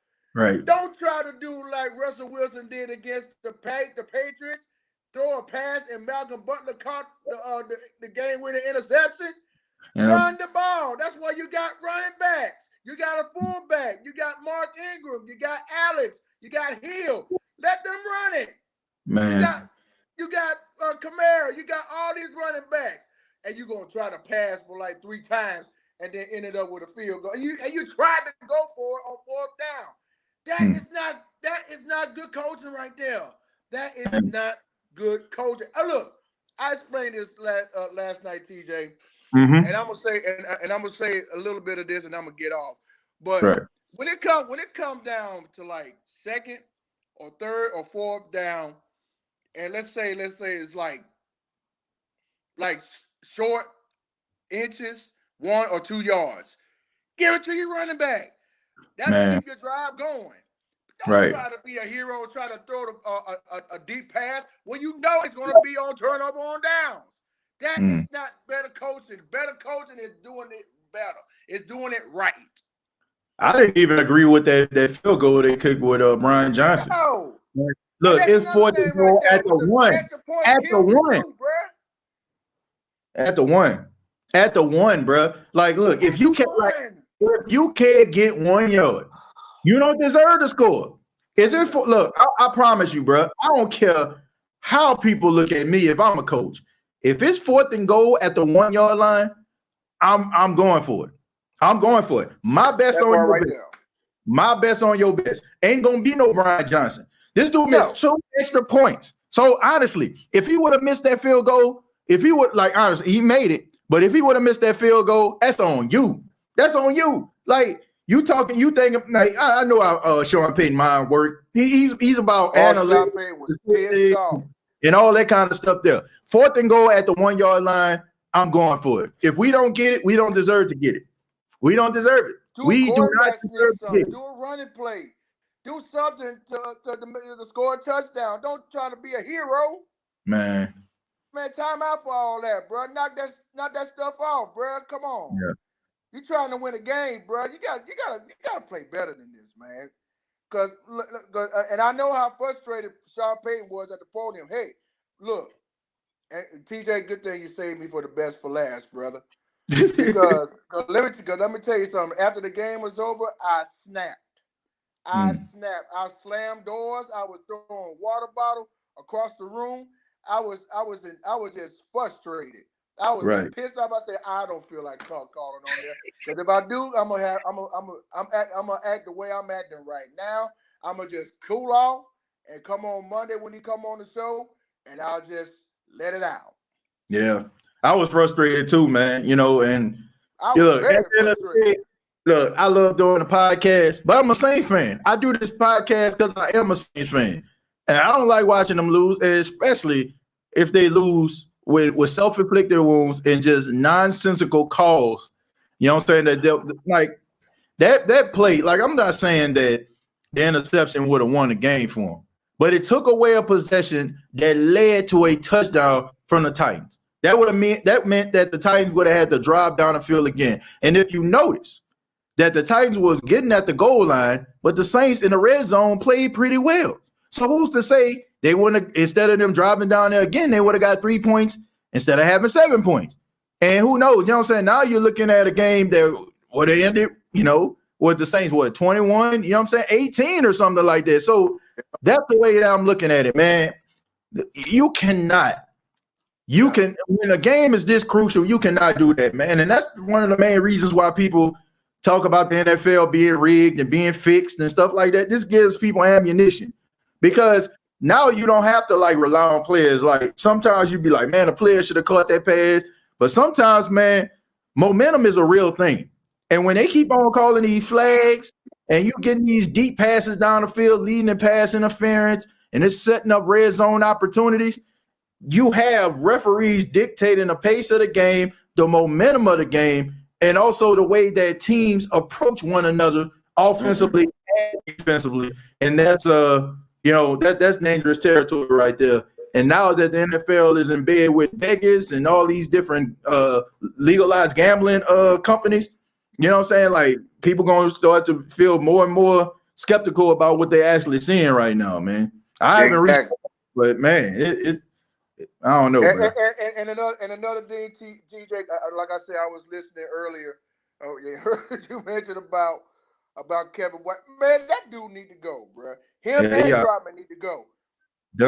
Especially Troutman, man, because my God, if we can just get some wide receivers or some players that can catch a ball, bro. I mean, I've been saying this for weeks, and I talked about this before, TJ.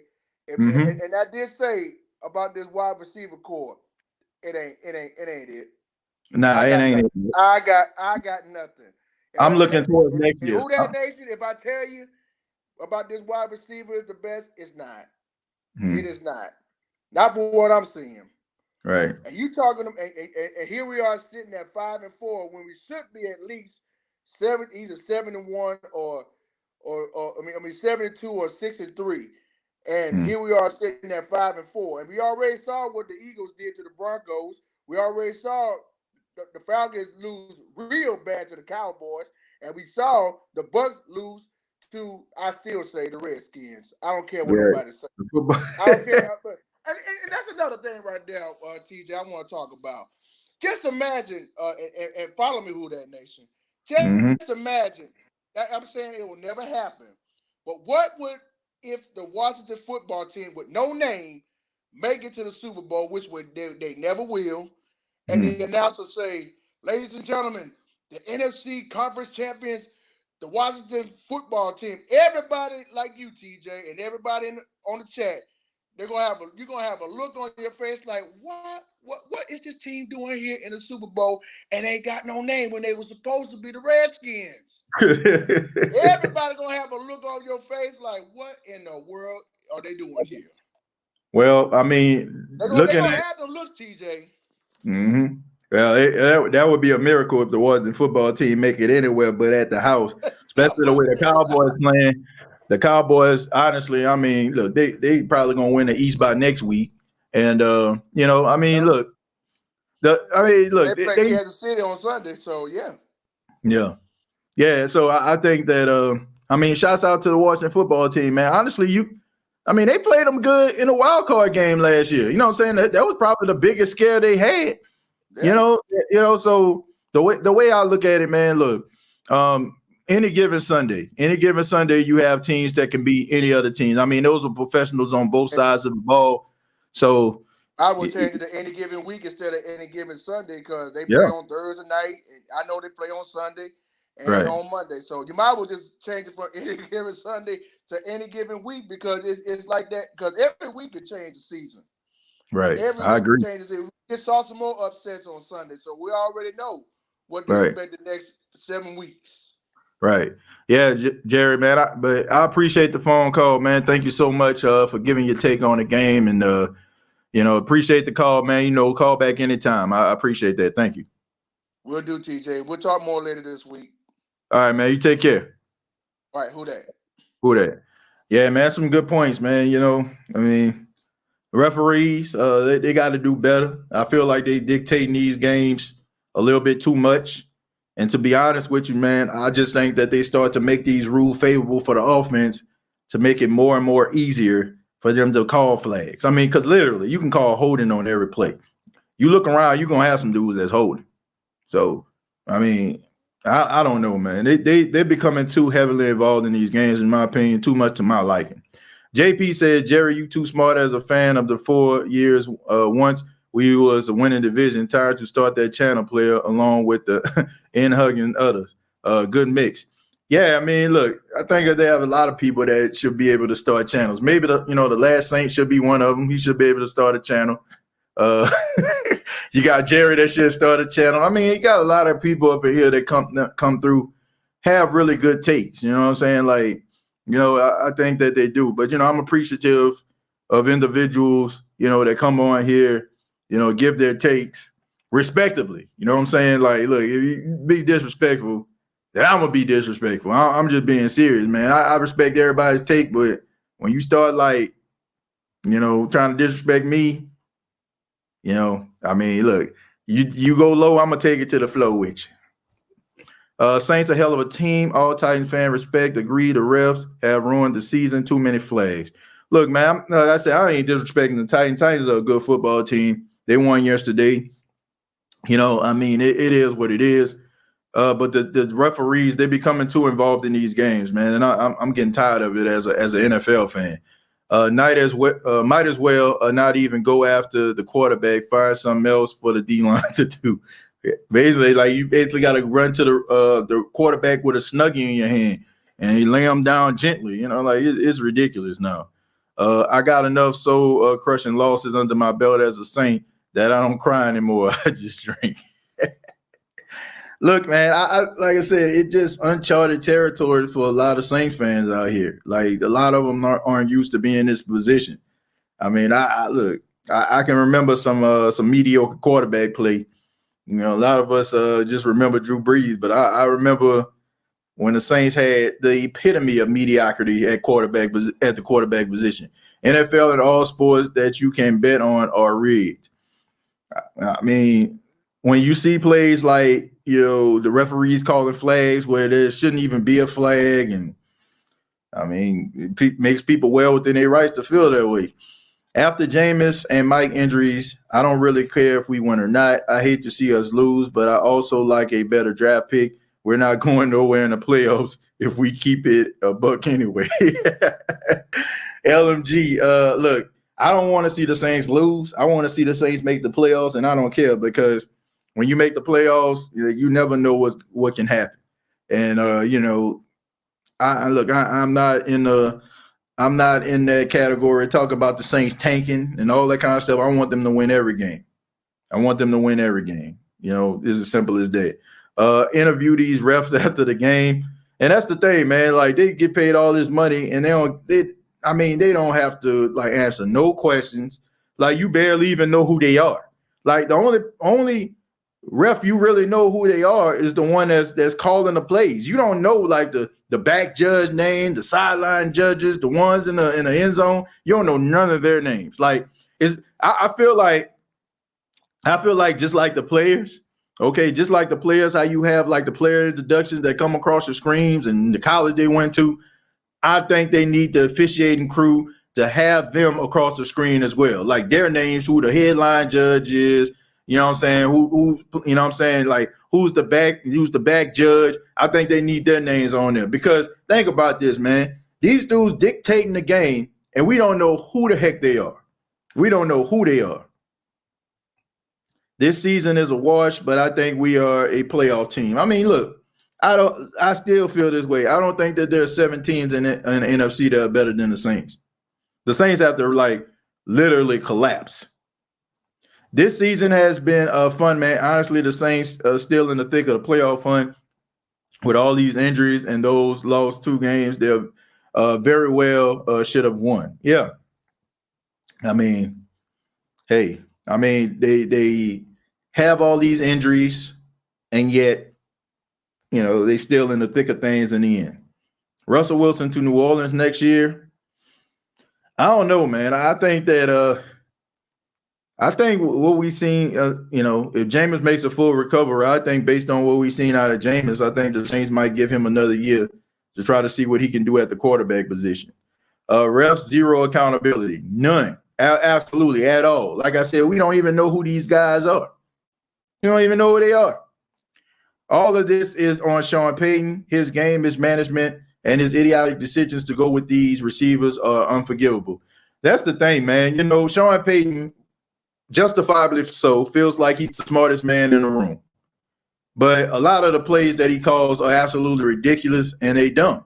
And a lot of the times we don't talk about them because they end up becoming erased because the Saints end up winning, like that, like them throwing the football in the red zone, stopping the clock, right? Allowing so much time for Tom Brady to get back on the field. That was dumb. If it wasn't for Dennis Allen's defense and PJ Williams picking off Tom Brady, we'll have a whole different story to be talking about. We'll be talking about something completely different. Flags should be reviewable in the last 2 minutes of each half at least. I think all flags should be reviewable. I think like how they had it at XFL, I think they need to have somebody up at the top that signals down like, man, we need to take a look at this. Say Uncle Fred says, why did Kamara block you, TJ? I have no idea. Probably because, I know why. Because I think when he went go skiing or something like that, and I seen him skiing, I made a joke, and I was like, how Saints fans are. And I had like the meme of Peel sweating. Like, man, you know what I'm saying? Nervous, like, we don't want nothing to happen to AK. And, I guess, he didn't want to talk about football with the all season. So, understandably so, which, I don't care. It's well within his rights. It's well within his rights to do whatever he wants on social media. So, I mean, he felt that way. It's not, it's not up to me to say, oh man, please, look, my job is to talk, to talk about the team. When I get on this podcast, I talk about the team. I don't need to rub shoulders with the football players. I don't need to know them personally. I mean, it is what it is. Let's see. Wait a minute. AK 41 block you. Yeah, he blocked me on my personal page. He blocked me because of, like I said, a skiing situation, and I cracked that joke. But let's see. We will have a chance with a real run at it next year. Yeah, I agree with that. Let's see. We had no money for receivers. Y'all forget. Yeah, we didn't have any. We didn't have any money. Because of the Saints kind of exhausted themselves. Let's see. We playing with undrafted dudes, so I don't set the bar high, but I still see some fuel in the tank. I think these guys are doing what they can. They just not good enough. Man, I'm good with Jameis. What are y'all watching to think we need a new quarterback? Jameis is good enough talent-wise to get us to the chip with his full complement of weapons. Look, James, in my opinion, man, if Jameis would have stayed in that game versus the Buccaneers, I think the Saints would have blew out Tampa. I mean, between like the fact that when they was, he was moving that pocket, he was extending drives, he was throwing the ball where it needed to be. I don't think that game would have been close. The game, started to get close when Jameis left the game. That's when like things started to like really start to happen for Tampa. But Jameis was focused, man. He was dialed in. Money is an illusion for Mickey Loomis. He finds a way. Can't wait to get Lutz back, says Luke. Jameis has Russell Wilson talent. I think he does. I think, man, Jameis did a good job. Like, Jameis did a really good job at quarterback. They need to retire the 80 old refs. They cannot see. And they need to retire any referee that's causing, that can't call the right calls. Retire them all. I love Jameis 10 times the player Taysom Hill is, but you telling me if Russell says he wants to go to the Saints, you're saying no. You always look at your options, but you also got to be smart about it. You got to look. It can't just be about based on like talent alone. You got to look at, can you afford this person? You know what I'm saying? Like, is this right for your bottom line down the line? Right? You got to look at those things. Now, of course, you're gonna look at Russell Wilson. But Russell Wilson is going to demand top dollar for him to come to your team. And you still got some guys that you need to pay that are key parts of this team. So, I mean, I like Jameis Winston. I don't think Jameis Winston is like so bad to a point where, you know, like the Saints can't win with him. Like the dude is a really good quarterback. And he was really starting to find his own and get into a groove before he ended up getting injured, which was unfortunate. I say no because the whole team has to change. Yep, you'll have to change the whole team around to make up for his salary. I don't like that. I think we give Jameis another shot. We were lacking on the outside. The best quarterback can't do much with that talent on the outside. 2 words, Kevin White. Basically, the New Orleans Saints need some more talent, you know. And I think if you have Jameis and you have some formidable wide receivers, I think the Saints can be one of the best offensive teams in the NFL. I really feel that way. I never thought I would miss a kicker this bad. I guess because you don't look at how important they are until you no longer have them. TJ, I'm sorry I'm late, but I think you should have had a lanyard section of your show where we call out the worst parts of the Saints' loss, whether it be the team, coaching staff, or refs. Well, and maybe that's something I look at in the future. You know, maybe we can bring a segment like that. I love Jameis Winston. I want him to be our future. The kid is all heart, and I can get behind that. Look, man, if you don't like Jameis Winston, man, like, I don't know, man. Like, it's like you holding on to maybe some things he did in the past. But I always say, man, you got to give people opportunities to change the narrative. I'm a killer from the Ninth Ward too, TJ. I don't remember you. Yeah, I'm definitely from the Ninth Ward, man. You know, but it depends on where you from and where you at. You know, and definitely, you know what I'm saying, where you from, where you at. But I'm definitely from the Ninth Ward. I'm definitely from the Ninth Ward. Let's see. Get Jameis Winston, a dude from LSU, Butte. Yeah, get somebody, man. Get somebody that can catch. We can a new quarterback could do if we have a Butterfingers as our receivers. Yeah, no matter who your quarterback is, you're gonna stink. Let's see. If Jameis already threw for 1 touchdown, he was good for at least 2 more touchdowns if he didn't get hurt. Yeah, man. I mean, look, he was finding success. He was finding success against Tampa. And I honestly think like that game wouldn't have been close if he would have stayed. Sup, TJ? Hope everybody have a productive day. Ice Cream Man 504. Appreciate that, Ice Cream Man. Appreciate you. Thank you for that. And bringing in Njoku. Yeah, I was liking Njoku, but Njoku has some issues with catching passes too now. Beckham and Jameis will be nice next year. Man, I'm over Odell. Okay, Odell had opportunity to be a number 1 receiver. He decides to go to LA, and I think I just seen him do like a little video with the soundtrack of Biggie's going back to Cali, and he can stay where he at. Jameis Winston would have put up a 50 burger on Tampa. Yeah, he was motivated in that game. He was motivated. He was motivated to show them that they made a mistake. TJ, people have recency bias, man. They're talking about giving Tampa a pass for back-to-back losses, but never us context when the Saints lose, though we should have won our last 2. Well, you know, I mean, look, there's a narrative going on with Tampa. There's a narrative going on with the Saints. You know, the rules don't apply in the eyes of the media when it comes to the Saints, the same rules that apply to Tampa. Tampa gets the benefit of the doubt. Tampa, if they have players out, they get acknowledged. Though they didn't have this player, they didn't have that player. Oh, they're missing this guy, they're missing that guy. The Saints missing almost a whole team, including some kickers. You know what I'm saying? Including a kicker.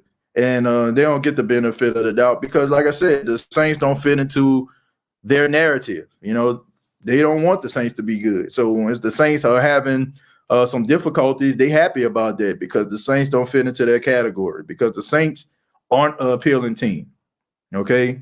And we all know that they try to focus in on the quarterback. Oh, look at the quarterback. Look what he can do. And if you don't have a polarizing quarterback, then they try to brush you off to the side because, you know, they try to put the quarterbacks up here. And if you have anything else, they don't want to give you the attention. Speaking of Tampa, Why are they always giving Tom Brady excuses? Because he's Tom Brady.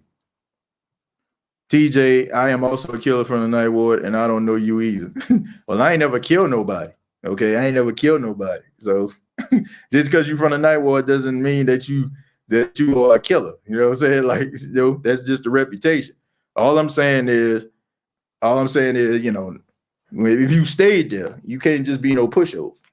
You know, so y'all know what I'm talking about for those that are from that area. This team is a prophet, and most prophets go through this controversy.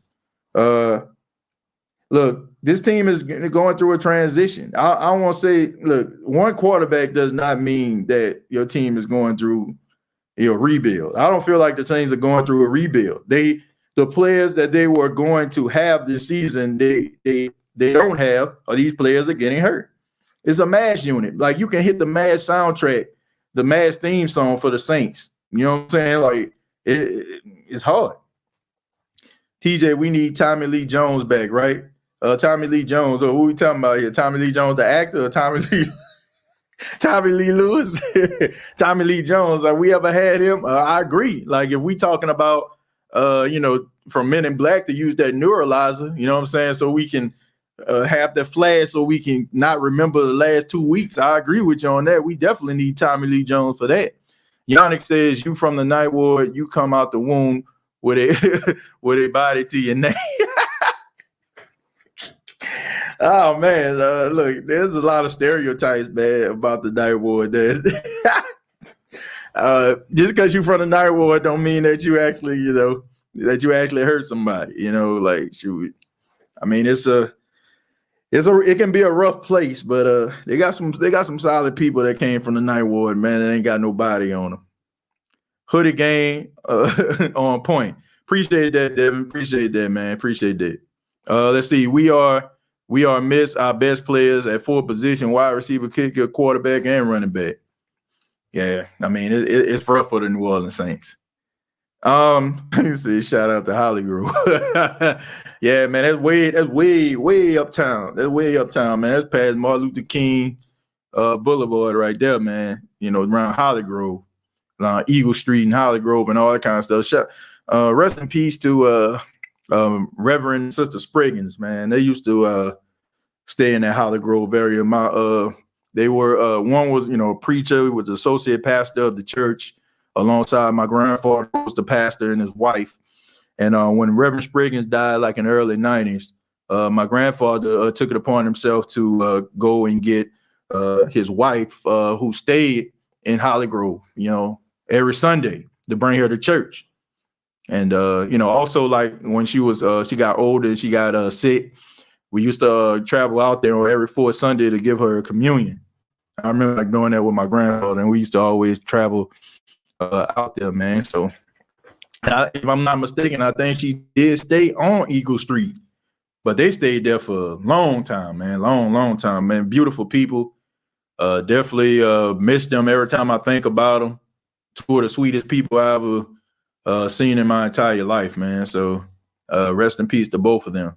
But I mean, when I was a kid, man, they were like in their 80s. So, but they were just such wonderful people, but they stayed in that area. Now we get into the part of the show where people tell us saying where they from. Worst drivers in the city in Metairie. No more penalties from Brandon Browner. Garrett Hartley. Yeah, and Cole Tracy. Yeah, I seen Garrett Hartley kicking.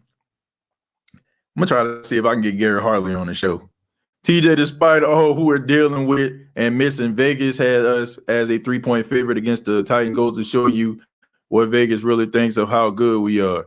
Look, man, I ain't gonna lie, man. If you've been watching these last prediction shows, I've been really close to, like, calling a game. But the only problem is I had the Saints win in the last 2 weeks, and I've been off like one. I've been off by like one. So I said the Saints were going to win this yesterday's game 23-20, and they lost 23-21. And I want to say I had the Saints beating the Falcons, and but it ended up like being like a 0.0. I'm like, man, maybe I need to do like one of them football forecast things they used to do at the Times Picayune, like we used to do the checklist before fantasy football came out. James said 11-6. That was my prediction at the beginning of the season. That's what I thought was going to be our record at the beginning of the season. Somebody said the Mafia runs Vegas. I think that was Ralph. Ralph said pretty much, man. Pretty much. But man, the Saints got to get back into the win column. They definitely got to win against the Eagles this week. They got to find a way to win, man, because when you start to lose 3 straight, that's when I feel like things are people are going to start to panic, and you're really going to start to have these issues. So they're going to have to find a way to win. Okay, they're going to have to find a way to win this game against Philly. I don't care if you win by 1 point, 2 points, but you definitely got to get more disciplined, and you definitely got to be able to not allow these self-inflicted wounds to cost you the game. Hire TJ as the Saints social media manager. Now, I think the social media manager of the Saints do a pretty good job. I think he do a pretty good job. They always stay on top of things, and they're clever and witty, and they always up to date on a lot of things. So I give them credit for that.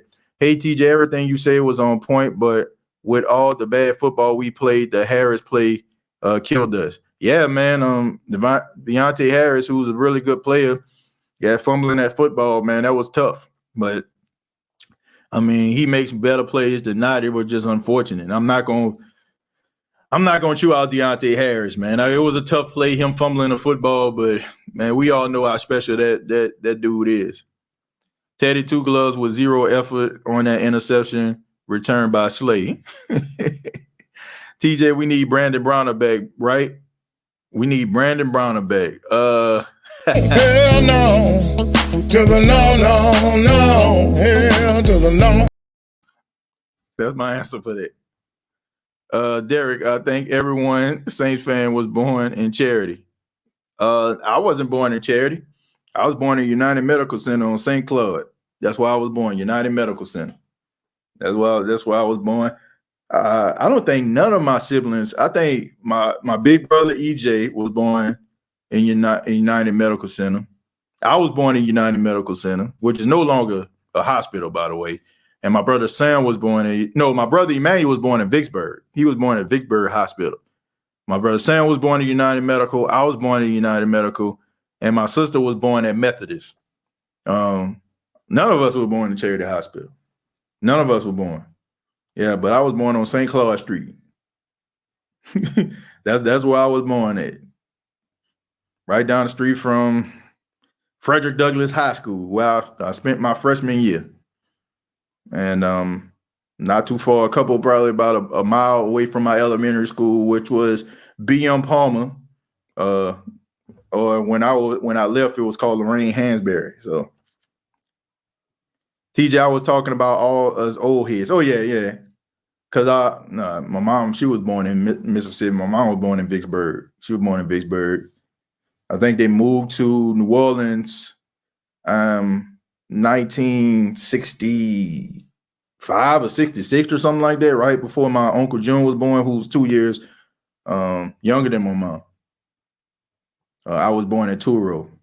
Now we're reaching the part of the show where people say who they were born. The Harris fumble plus the bad call gave them 14 points. TJ, we would have won by double digits. Yeah, man, but those are those self-inflicted wounds, man. Those are those self-inflicted wounds. Somebody said, shouts out to Fauché. Yeah, man, shouts out to Fauché, man. Shouts out to my homeboy, Gary Taylor. He graduated from Fauché, if I ain't mistaken. And who else? My homegirl, Janika, I think she went to Fauché. Man, got a couple, a couple cool, a couple cool folks I know that went to Fauché. I know a couple people from everywhere, man, graduated from certain schools. Shouts out to my homeboy, Corey Hood, graduated from Reed. Of course, I graduated from Carver High School. I know a couple of people that graduated from Kennedy. Shouts out to my guy JFK, who actually this is no lie. His name is John Kennedy. He graduated from John F. Kennedy. Shouts out to my guy, man. He went to Kennedy, man. Shouts out to all my Carver Rams out there, man. Douglas Bobcats. You know what I'm saying? I was there for a little while for a cup of coffee. Some of y'all probably know it as Nichols. Got people, from Marrero. Shouts out to Marrero. That's my stepfather from. Shouts out to my stepfather, Reverend Joseph Smith. He from there. The Mac. But that's where my mom graduated from. My mom graduated from John Mack back in 1983. Sorry, Mom. I'm done telling your age, but hey, that's when she graduated. Sarah T. Reed, yeah, man, my homeboy, man, one of my good young my good friends when I was a kid, Corey Hood, man, graduated from Reed, man. Man, that was my homeboy right there. O.P. Walker, yeah, I know a couple of people that graduated from there. O.P. Walker and Carver did not like each other when I was in school. They used to always fight on Canal Street. Yeah. Fauché Bland used to blow out Carver. Well, I don't know about that. I wasn't really big on bands like that. My boys went to Warren Eastern. Yeah, I knew a couple people went to Warren Eastern, man. I was supposed to go to Warren Eastern, believe it or not, man, but I had some paperwork issues, and I didn't get an opportunity to go. So, I ended up going to and that's how I ended up going to Douglas. And I went there 1 year. Then I went to Carver. Let's see. My mom was from Picayune, then came back to New Orleans, Livingston Middle, and Abe. Yeah, man. Shouts out to Abe out there in the East, man, right next to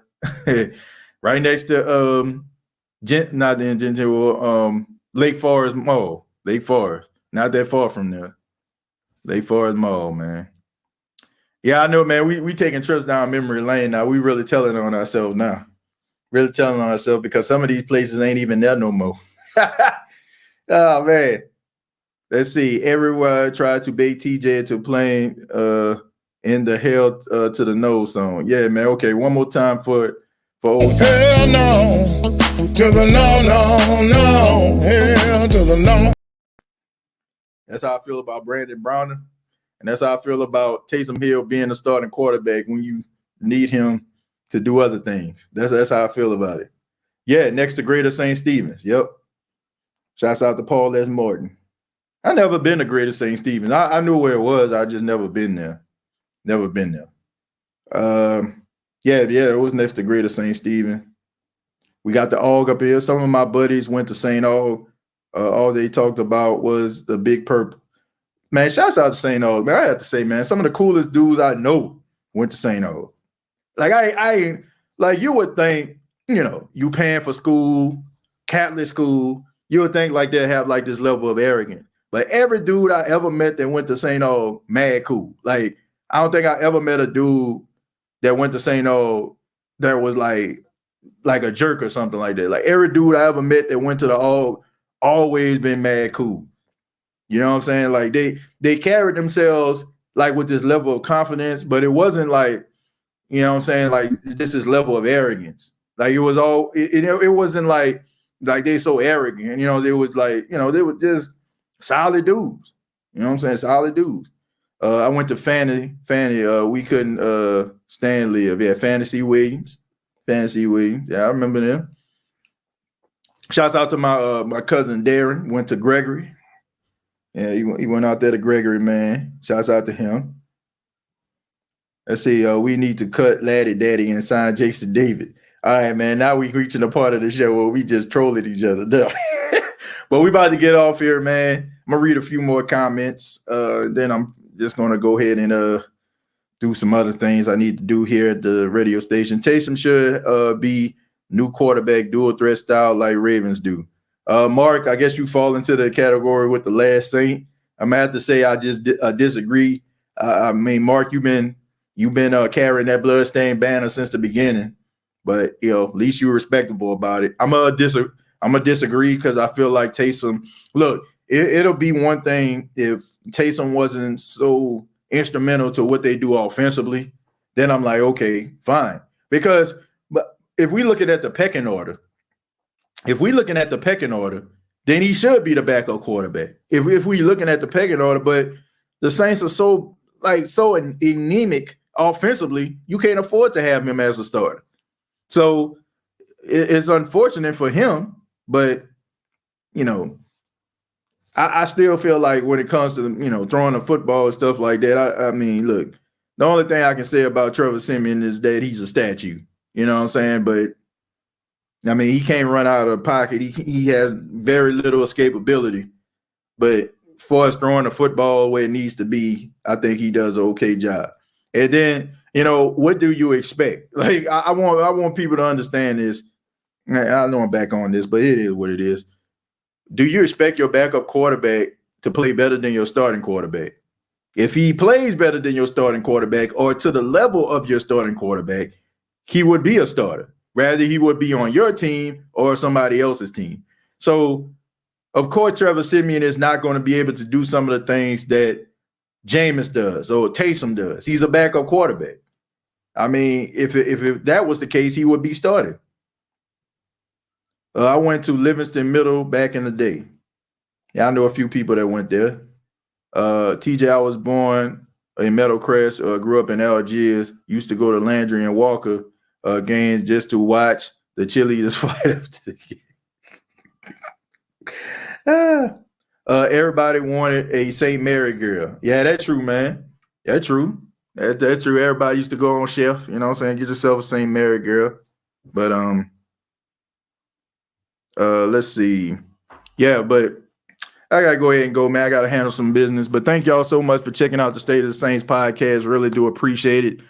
Shouts out to everybody that commented. Shouts out to everybody that called in. Whether we agreed or not. Much love to everybody.